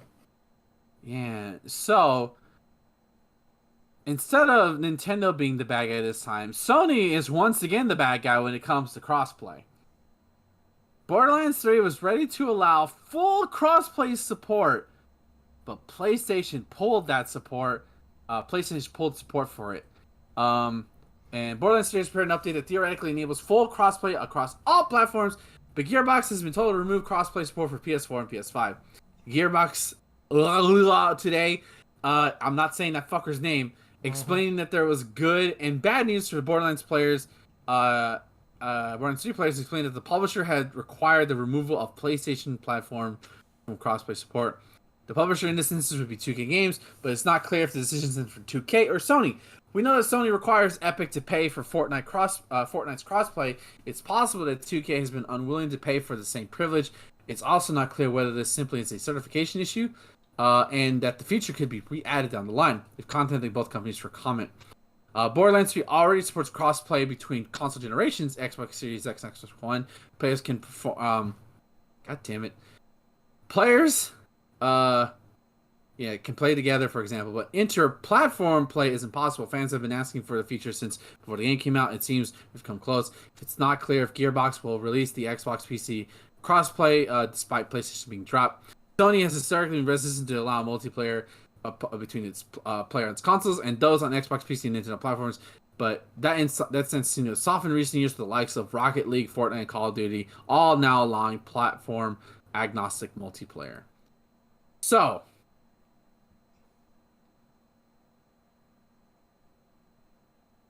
people play Borderlands 3 still? I'm kidding. Sony, like, just what I want to believe it's Sony, and like they just like, no, we don't want to play ball again, and they just like being evil schmucks. I don't get it. Like, just people already bought the game for your fucking system. They just want to play with their friends. You're not losing sales. Fucking enable that shit, please. Yeah, there's nothing God. consumer friendly about it at that point. Yeah. It's basically saying Like, the people that already own this game are screwed over because they bought it on our system instead of someone else's. Exactly. You're not you're right. Like, nobody's gonna buy a PlayStation 4 or 5 just to play Borderlands 3 for their friends. Nobody's gonna do that. You can do that with like single player stuff, like Horizon Zero Dawn or Horizon Forbidden West, But you can't do it. You can't think that people are going to buy your console just to play with their friends. They're not going to do that. They're going to buy whatever is available to them to play the multiplayer game. And I feel like at some point, we have to hit the future where like everything is just crossplay, development wise. I feel like that, like in a post-COVID world, I feel like that should be I feel like that has to be mandatory. Yeah.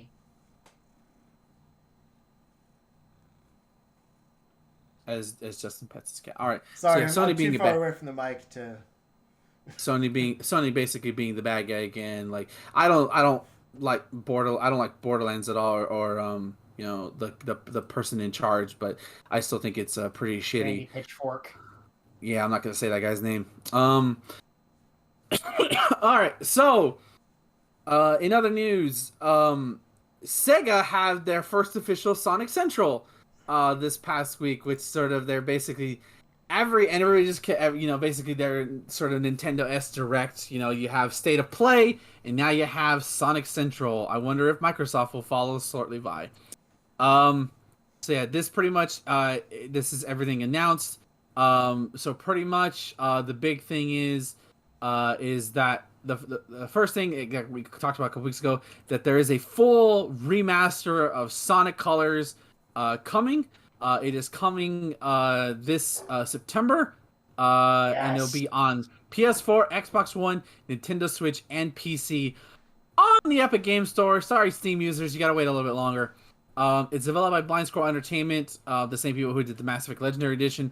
The remaster will update the game's look and feel, as well as add new features and a new mode called Rival Rush. They Nice. also announced a Sonic Origins collection, which this also has. I actually think this is a pretty fair collection considering what they've done in the past. This will have Sonic 1, 2, 3, and Knuckles, and Sonic CD. No release date has been announced, but it's coming. The fact that it has Sonic CD is pretty cool enough. Yeah, it is. Probably the biggest one for me is Sonic 3, because that game specifically has had licensing hell ever since it's been attributed to Michael Jackson for so long, because he composed the music for that game originally before he got kicked out for the allegations made against him in the 90s.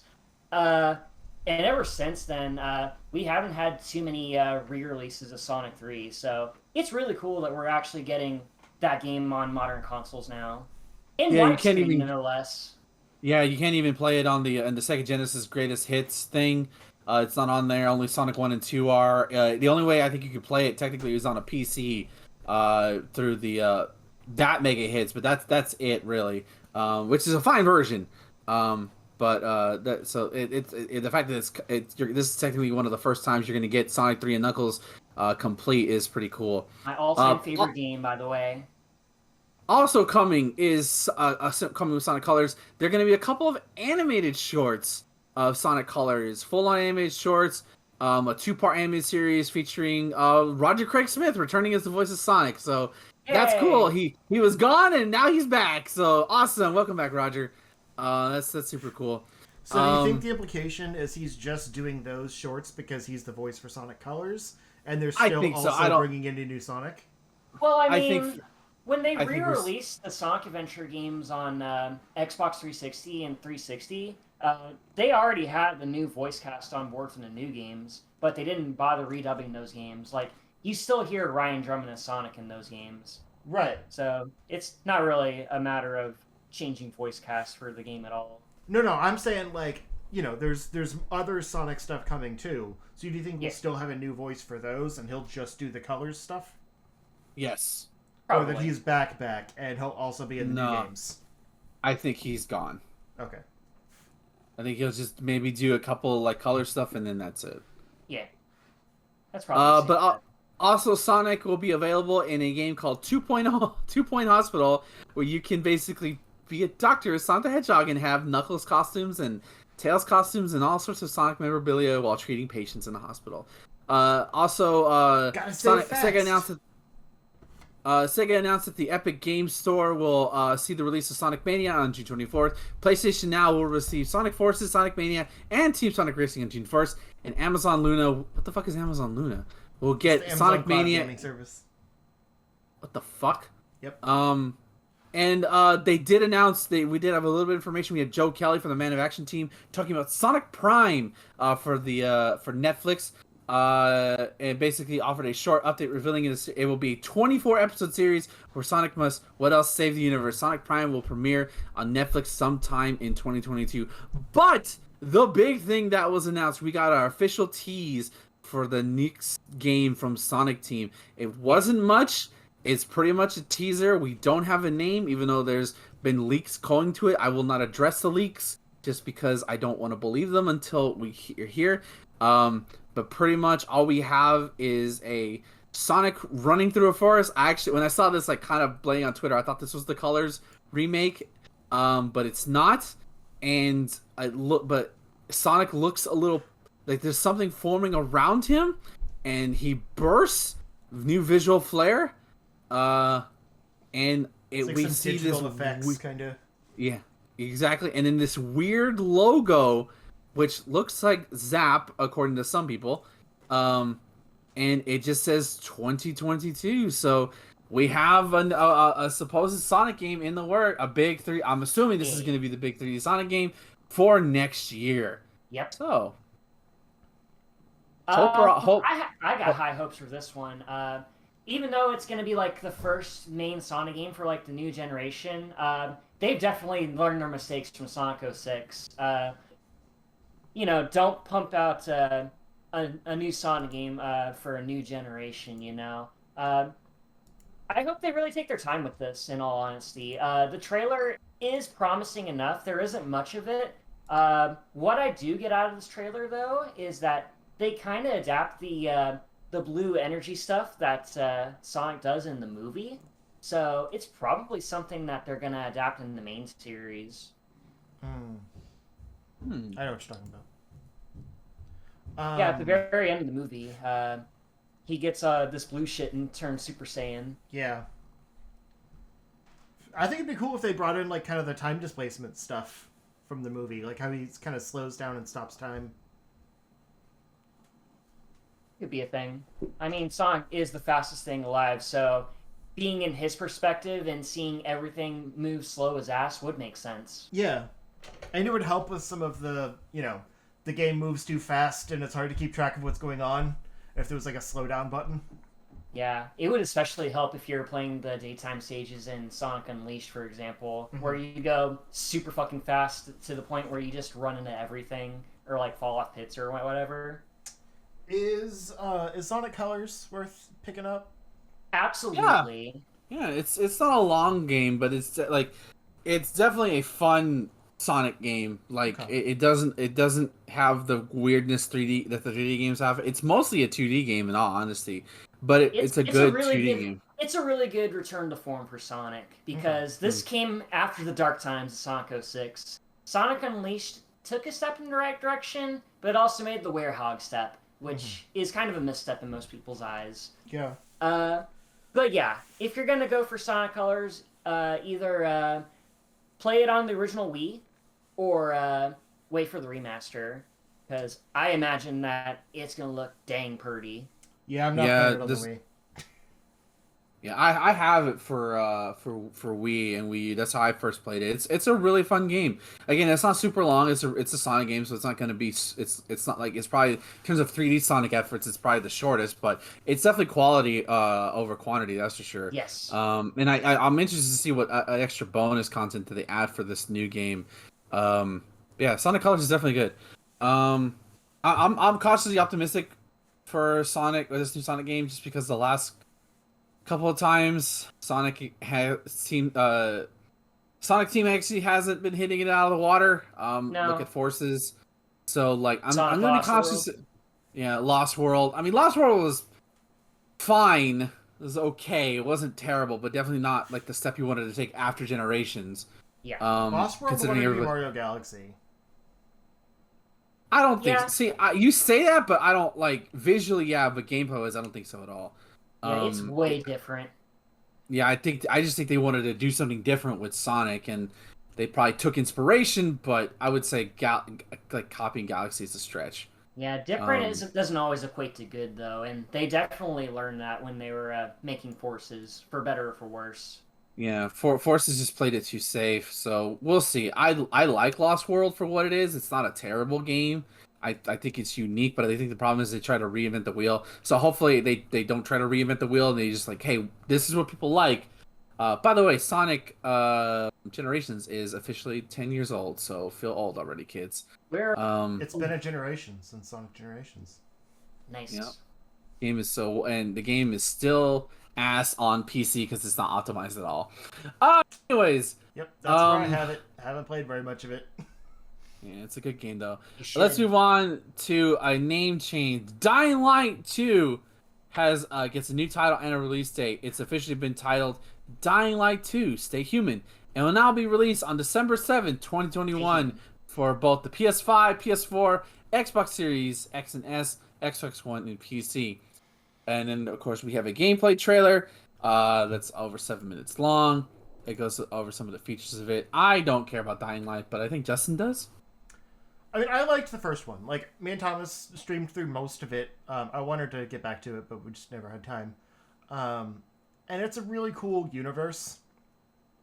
I mostly just put this in here because there hasn't... I mean, Dying Light's kind of been one of those things that was in development hell for a long time.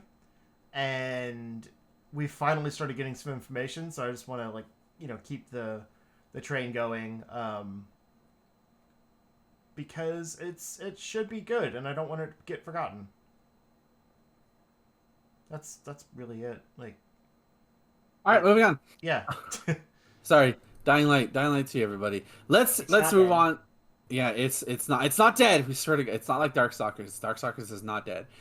Let's move on to the big kahuna of it, and that is we have our first official PS5 look at Horizon Forbidden West. I want to add Zero to it, but I realize that's not part of the series. It's just called Horizon, throwing me off all week.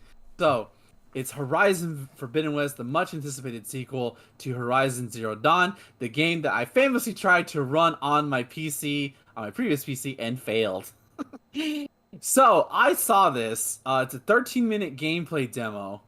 And oh my fucking God. It's beautiful. Like, holy shit, the lighting is immaculate. The combat looks so good. Underwater sections look heavenly. Like, it's ridiculous. They could tone down the lens flare, but I feel like that's a bit much. I don't need that much realism. Of course, like it's like the gameplay is pretty much standard. You know, you got your action shooting stuff. You can stealth. It just looks so nice, and it looks like they gave Aloy some nice finishers. Like she has some like super. It looks like she goes for like a super attack, and like the camera zooms in on her face like a fighting game. It just looks really, really good, and how it seamlessly goes from combat to like cutscene. My God, man, like, oh, like, if I can, like, listen, I hope they port this to PC, like, at some point, like, because I don't want to buy a PS5 just for this game. Yeah, you won't But be I able to might. anyway. Yeah, exactly. I might, though, if I can find one. You've also got Virtua Fighter 5, so it wouldn't just be for this Yeah, game. true. Oh, yeah, are we talking about that? No. Oh, fucking hell, I guess we're not. Never mind. Oh. But I figured you would have added it, but whatever. It doesn't matter. I'm already floored by this gameplay demo. What did y'all think? Yeah, this looks pretty. Like, I haven't really played the original Horizon Zero Dawn, but yeah, this actually makes me want to play the first game a little bit. I forgot to watch it. But I mean, now that I see it, it looks really good. The problem is, like, the first one seemed right up my alley, and then my alloy, if you will. But I played it and just I couldn't get into the gameplay loop. Like, the world and characters seemed interesting and stuff, but it was a lot of just like almost that Monster Hunter grind of like you take out the enemies, loot their corpses for materials, and then use those materials to upgrade your stuff. And it didn't feel like there was much more to it, at least early on. So like this one looks really good and very polished and like, you know, a step up from the last one, but I'm still not sure I would enjoy playing it. It's hard to tell. But to be fair, like when they first announced the first game, it was like right around the same time as Breath of the Wild. And so it's like, you know, we had the Zelda version and the Sony version. Literally like within the same month, I think, right? They released within the same month, yeah. And like, I mean, I love Breath of the Wild, but it's far from my favorite Zelda game. And like the more kind of open world, like freeform stuff is what I don't like as much about it. And that's like most of what Horizon is. It didn't have the kind of like, you know, the Zelda pull for me. So I don't know. You're right. It looks very pretty. Yeah, I'm just talking about from a visual standpoint, like just the power of what the PS5 can do, and like if like Jesus Christ, man, I'm in love with the water. I'm sorry. Yeah, the game is insane. What I want to see though, this game is supposed to also come to PS4. I want to see what that looks like. I really want to know how they're gonna do. Obviously, it's gonna not look as nearly visually pretty, but like, and the frame rate probably is gonna be cut in half for sure. But like, just like oh my god, I wonder what it's gonna look like. I'm curious about that port or that version, regardless. But as for the PS5 version, yeah, if you don't already have a PS5, and I guarantee you this is gonna get a lot of people who want to buy a PS5 come this soon. There's no release date with this, but there seems to be speculation it's going to be like their big fall game, because like they showed a UI, they showed a lot of finished assets, it looked very polished. So it seems like we might be getting some news for E3 for this game about its upcoming spring release date. We'll have to see, yeah. Especially we don't know when Breath of the Wild 2 is coming out, so true. Oh, whatever it's titled will be. That I would expect this holiday. We'll see. Who knows? Maybe they'll hit close to each other again. Yeah, wouldn't that be hilarious, right? That would be funny. I want fan art of Aloy and Link clashing swords. That would be cool. But it looks cool. Also, yeah. Also, I'm gonna tell all you fucking the losers who are like, Aloy doesn't look feminine enough. Fuck you. Fucking go look at a real woman for once. And this is coming from a guy who looks at anime women all day. She's basically a caveman. Like, people looked different back then. Yeah. Just my favorite part of that is like the Twitter description was that like somebody said like they were dunking on him. Hold on, I have the tweet, but it's just like seriously, people. Is this where we're gonna? Horizon Zero Dawn fans are dunking on some dude because he can't beat his meat to Aloy as she looks in the game because he is weak. Nice. I love it. Okay, one thing I'll say is the combat looks like a nice step up from the last one. Like you said, with the finishers and stuff, there's more dynamic. Yeah, for sure. Because I did not like the melee combat in the first game, and so then all you're doing is hiding up in the rafters and shooting arrows. Yeah, we'll see. We'll see how it goes. All right, let's mention Virtua Fighter real quick because I'm the king, and this is what we're gonna do. Virtua Fighter Ultimate Showdown is back. It's on PS4 starting tomorrow at the time of this recording. It's a whole new remaster. The Yakuza team is using the same engine that they've remade the Yakuza games, so it's an entirely new game for the built from the ground up. The animation's still the same. I think the balance is still the same, but it's a whole new looking game. Go look at what Virtua Fighter 5 Final Showdown, look what Ultimate Showdown looks like. Completely new game. Also, you can play as all the characters will have a Sega Saturn S skin that you can play. So if you like those blocky textures, those blocky character models, they're also back. Virtua Fighter is back. I can't believe it, and I hate it because it's only on PS4 as I get emotional about it. Hey man, I'll get you a PS4 just so you can play this game. I'm not holding you to that. Sega, please put this on PC as soon as possible. Please. The And best also, part.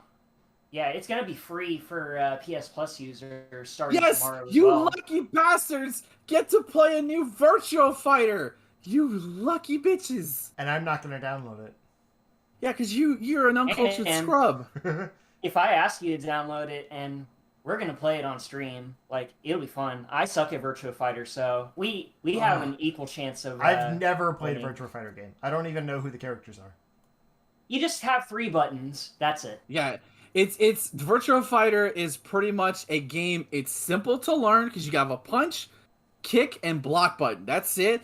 But Virtua Fighter, the cool thing about Virtua Fighter, it's simple to learn, but super hard to master. But you can still have fun at a low level.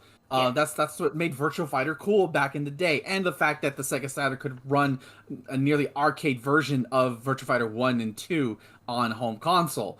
So, Virtua Fighter's back. What I want to see, if this game does well enough, I want to see like an anthology of the first 4 Virtua Fighter games on modern consoles, because I'm pretty sure they still have the assets for those, and I would imagine that not a lot of ports exist for the older games, especially for 3, which only had like a Dreamcast port. Yeah, the only time they port Virtua Fighter 2 is the fucking Genesis version. Why, Sega? So We got yeah, 364 the arcade version. Yeah, I have a feeling there's nothing confirmed. I don't know if we'll see anything about it at E3.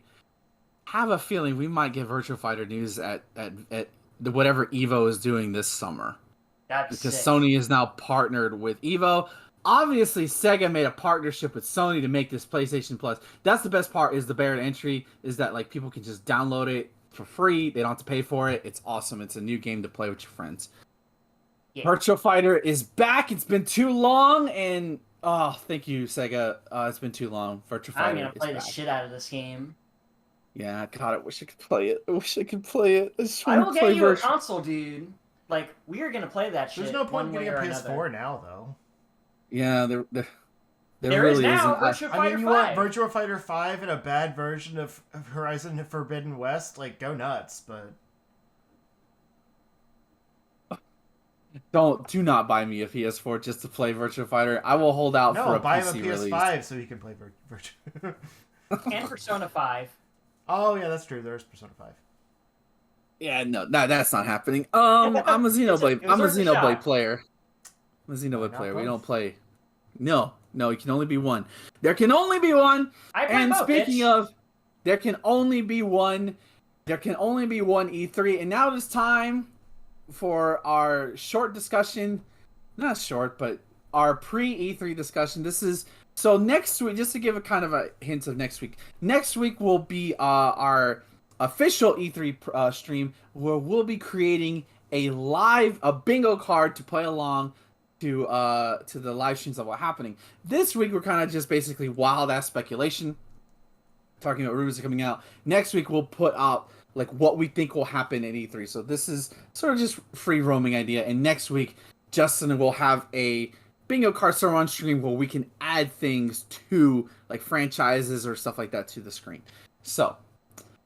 Okay, E3 is coming up in 2 weeks.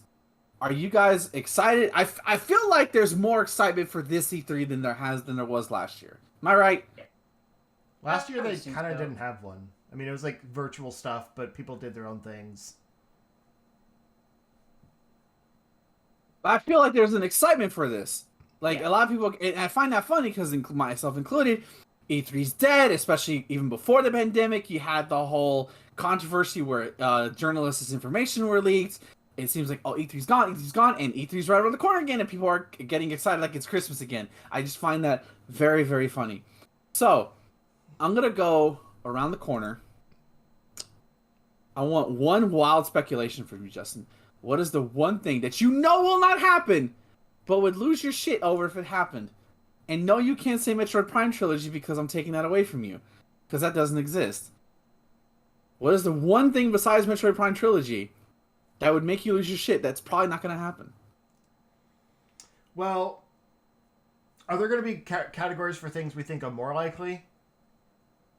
Or is it pretty much just wild speculation? Okay. Yeah.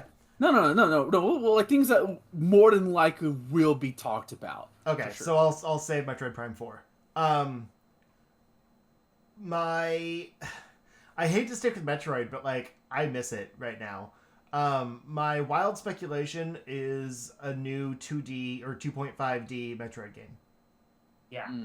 Which one? Is it a remake or is it a new game? I mean, the wild speculation, new game, like a proper follow up to Fusion.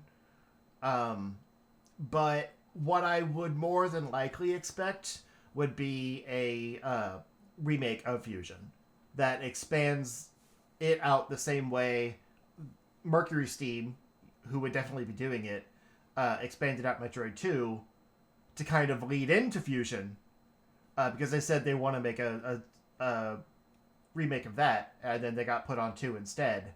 So now they can make Fusion and give it the same treatment. Because I don't know if Nintendo really like has an idea of like what to do with Samus after she's been fused with that, with the Metroid suit or whatever. Yeah. So Right. I could see it just being like basically, kind of a sequel remake, making a bigger version of Fusion that also, delves more into lore stuff and maybe gives a more concrete ending for her, or gives a more concrete follow-up to what they could do next, since Fusion kind of just left it with nothing. Yeah, it was kind of a nothing ending, wasn't it? Yeah. Tyler, swing for the fences. What is the one thing you think we want happen to E3, but will probably not happen? I got 4 words for you, and I'm sure you'll understand as soon as I say them. Capcom presents Marvel Comics. Yep. Yeah, I kind of want to see a Marvel vs. Capcom game again. Specifically with the X-Men characters again, because famously with Infinite, it just has a bunch of the characters from the MCU. They did look good for the most part, Chun-Li's day one face aside, but it wasn't what everyone was expecting. The game is still kind of fun, but it's just whatever. I kind of want to see a proper Marvel vs. Capcom 4 with all the classic characters that everyone loves to see, like Wolverine, Storm, Magneto, all those dudes. And I would love to see some new Capcom rep as well. I'm not sure who I would want in the game. Probably like more proper Nero. monster. Yeah, like Nero from Devil May Cry 5. That'd be cool. Fucking Asura from Asura's Wrath was like the most demanded character for MVC. That'd be sick, honestly. Even though I don't like Asura's Wrath that much, but yeah, I'd like to see. I'd like to see some old stuff, like just bring back the Marvel 3 hype, but add in some new exciting features. I don't know, just make it hype again. Make something that everyone would want to see in like Evo or something. I'd be down for that. It's time. For sure. It's on my shirt. Killer Instinct, a new Killer Instinct game from Microsoft by the same team that made the previous Killer Instinct. On new hardware, a bigger budget.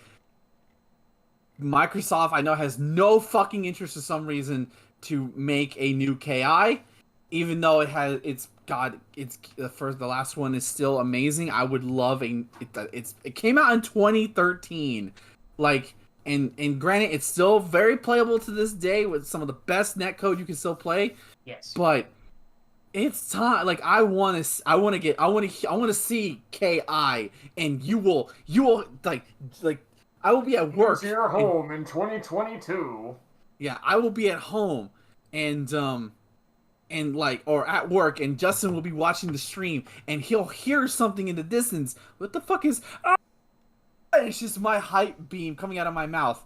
Like, that's what I want. I want new KI. I want a new KI. It's time.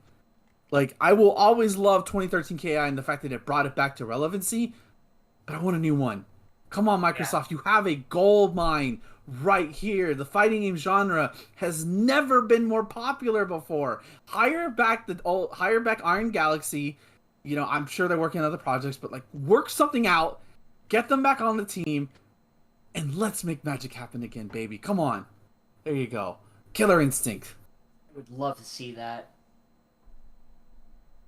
Now, let's kind of wrap this up with what is the thing that you expect to be at E3 this year? It may or may not be at E3, but there's a probability that either A, it should be, or B, most likely will be based on rumors. Starting with me again? Yes, Captain. I'm gonna cheat because I have two. Because one we already talked about, and that's Breath of the Wild 2 info. So like I don't want to waste mine. But like I guarantee we're going to get like a proper release date and stuff for that. But my actual one is going to be Metroid Prime 4. So my theory with Metroid Prime 4 is that it's still in, you know, decently active development. They've been doing all that hiring. Like it did have to start over, but I think they have a good idea of where it's headed. And we'll get kind of a like, do you remember the reveal, like the original reveal trailer for Metroid Prime 1? The live action thing? No, like when she shows up at the, like, gets off the ship and is at the frigate or whatever. Like basically the intro of the game. Oh, okay. Yeah. I think we'll get something like that. That's essentially like a concept trailer. So like it may or may not have any gameplay, but it'll at least give us an idea of, like, you know, where the game is going, story wise, and kind of the tone, and like cinematic quality of it, and a proper title. Probably no release date, maybe a year. Like I could see it saying like 2022 or something. But little to no gameplay, and just like the visuals of what Metroid Prime on Switch could look like. Because I mean that's the kind of thing that could even be done by like a, you know, a trailer studio, like just to appease people, even if the actual studio, you know, making the game didn't produce it. I love gameplay, like an actual, you know, trailer demo type thing, but that seems less likely unless it's like a very, you know, tight, polished, like slice of life thing like they've done in the past, where it's like all they have to show is that one completed section. Let me ask you this. Breath of Wild, I know you said Breath of Wild 2 isn't your answer. Do you expect we get a firm release date for Yes. Breath of Wild 2? And what do you think that release date will be? I think we will get a slew of details. Like I think we'll get an actual title with a release date, and I think they'll come together. Like, you know, it'll have a new trailer for the game, like showing off the story and whatever has changed in like the year or whatever since the original game ended. With the, you know, fade up of the title, and then a holiday 2021 release date. Right. Well, I hope you're right, because I know people are plenty hungry for a new Zelda game. I think it'll be spring 2022 at the latest. Yeah, I think that would be pushing it, honestly. Considering when was the game announced? Like 2019? Yep. 2018? Yeah, Something like and it that. was supposedly using the same like world map and everything. So like, Like the only reason for the delay is that like the ideas got too big, similar to like Silk Song and shit like that. yeah, it's very possible like what they'll end up showing is drastically different from just a Breath of the Wild 2, and they'll come out and explain like, you know, the ideas we had were bigger than just a sequel for the game. So this is actually the next like official Zelda title. Like, not connected to Breath of the Wild. Yeah. Tyler, what is something do you expect to see at E3? Kind of want to see something on Bayonetta 3, because they announced that game that was in development. They showed a little teaser trailer, I want to say a couple years ago. Probably Wasn't longer. that the same Game Awards that had Breath of the Wild 2? probably. It sounds familiar. No, But, it was a year later for the game. It was like a year apart. Oh, Okay. okay. Because Bayonetta 2 was announced the year the Switch came out. Yeah. Or Bayonetta 3 rather was announced the year the Switch came out. Really? But yeah. Yes, it's been that long. Jeez. Yeah, I just want to see something on this game, man. Like, I love the first two Bayonetta games. They're some of the best action games around on Nintendo Switch. And just seeing any sort of thing, like a story trailer, a little bit of gameplay, like maybe a playable demo, I don't know, anything. I just want to see this game come out and like, hey, I exist. I just want to see it, you know. Okay. As for me, there's a couple of things I think to expect to see. But the question is, what is the most likely? That is a good question. I think, and this is not like me speculating, I kind of think, because the game last came out in 2018, so I think it's due. I think we'll see a new Tomb Raider game. Ooh. Whether it's connected to the reboot trilogy or a whole new thing altogether is entirely different. But I think that's likely that Square Enix will want a Tomb Raider game for next gen consoles. Don't you think they would have shown that at the Tomb Raider anniversary stream? Not unless they're saving it for E3 and make a bigger surprise. I think I fully expect to see a Tomb Raider announcement at E3. I feel like it's time. Especially considering it is the anniversary this year and maybe they're just waiting for bigger eyes to have on it versus just that. So yeah, we'll see. We'll see. And Maybe, Lara Croft like, because a lot of times they get console exclusivity for a bit, so I could see, like, you know, maybe Microsoft, for example, being like, hey, you can show these things, but we want the game reveal for our conference. Right, exactly. Yeah. So that's my speculation. So there you go. We have Metroid Prime 4, which there's been listings at Best Buy and Walmart. I can't confirm the Walmart because I don't work in that area. But there have been listings popping up, so it's been a while, guys. Come on, let's go. Yeah, same thing with Bayonetta 3. Like, God, Bayonetta 2 was such a fucking great game, and the fact that, I mean, according to Kamiya-san, Bayonetta 3's development is going fine. Can only take it so much, but all right, guys. I think we're gonna do it. That's gonna do. One more Gatorade get hype for I think all of us. Which would be Mega Man X9. Yes. Yes. Absolutely. Oh my God. I think all three of us saw timeless. Like, magic will happen. We'll all look at our phone the same time. Yeah. Like, fuck time zone doesn't matter. Oh, we're all in the same time zone. Same time. Yeah, we do. Screw you, Thomas. We'll all look at our phones simultaneously. I wonder what's going on. Like, we'll all be on lunch or something or off or whatever. Wait. And all of a sudden, it shows like a highlight reel of like of classic like, and we'll all simultaneously like, no way. Is it like, what is it like, what is, and then all of a sudden new like models and new glimpses and playable Zero and the dream reality simultaneous co-op for both X and Zero. Exact. Oh, beautiful. That's from X4. That's awesome. Right? I love this shirt. Awesome shirt. So yeah, Mega Man, that's our collective what we want to see. X9. Come on, Capcom. People bought the Legacy Collection. They won X9. You gave us 11. 11 was fine. Give us X9. Give us X9. Come on. Okay. X9's gonna be fucking hype if that's gonna happen.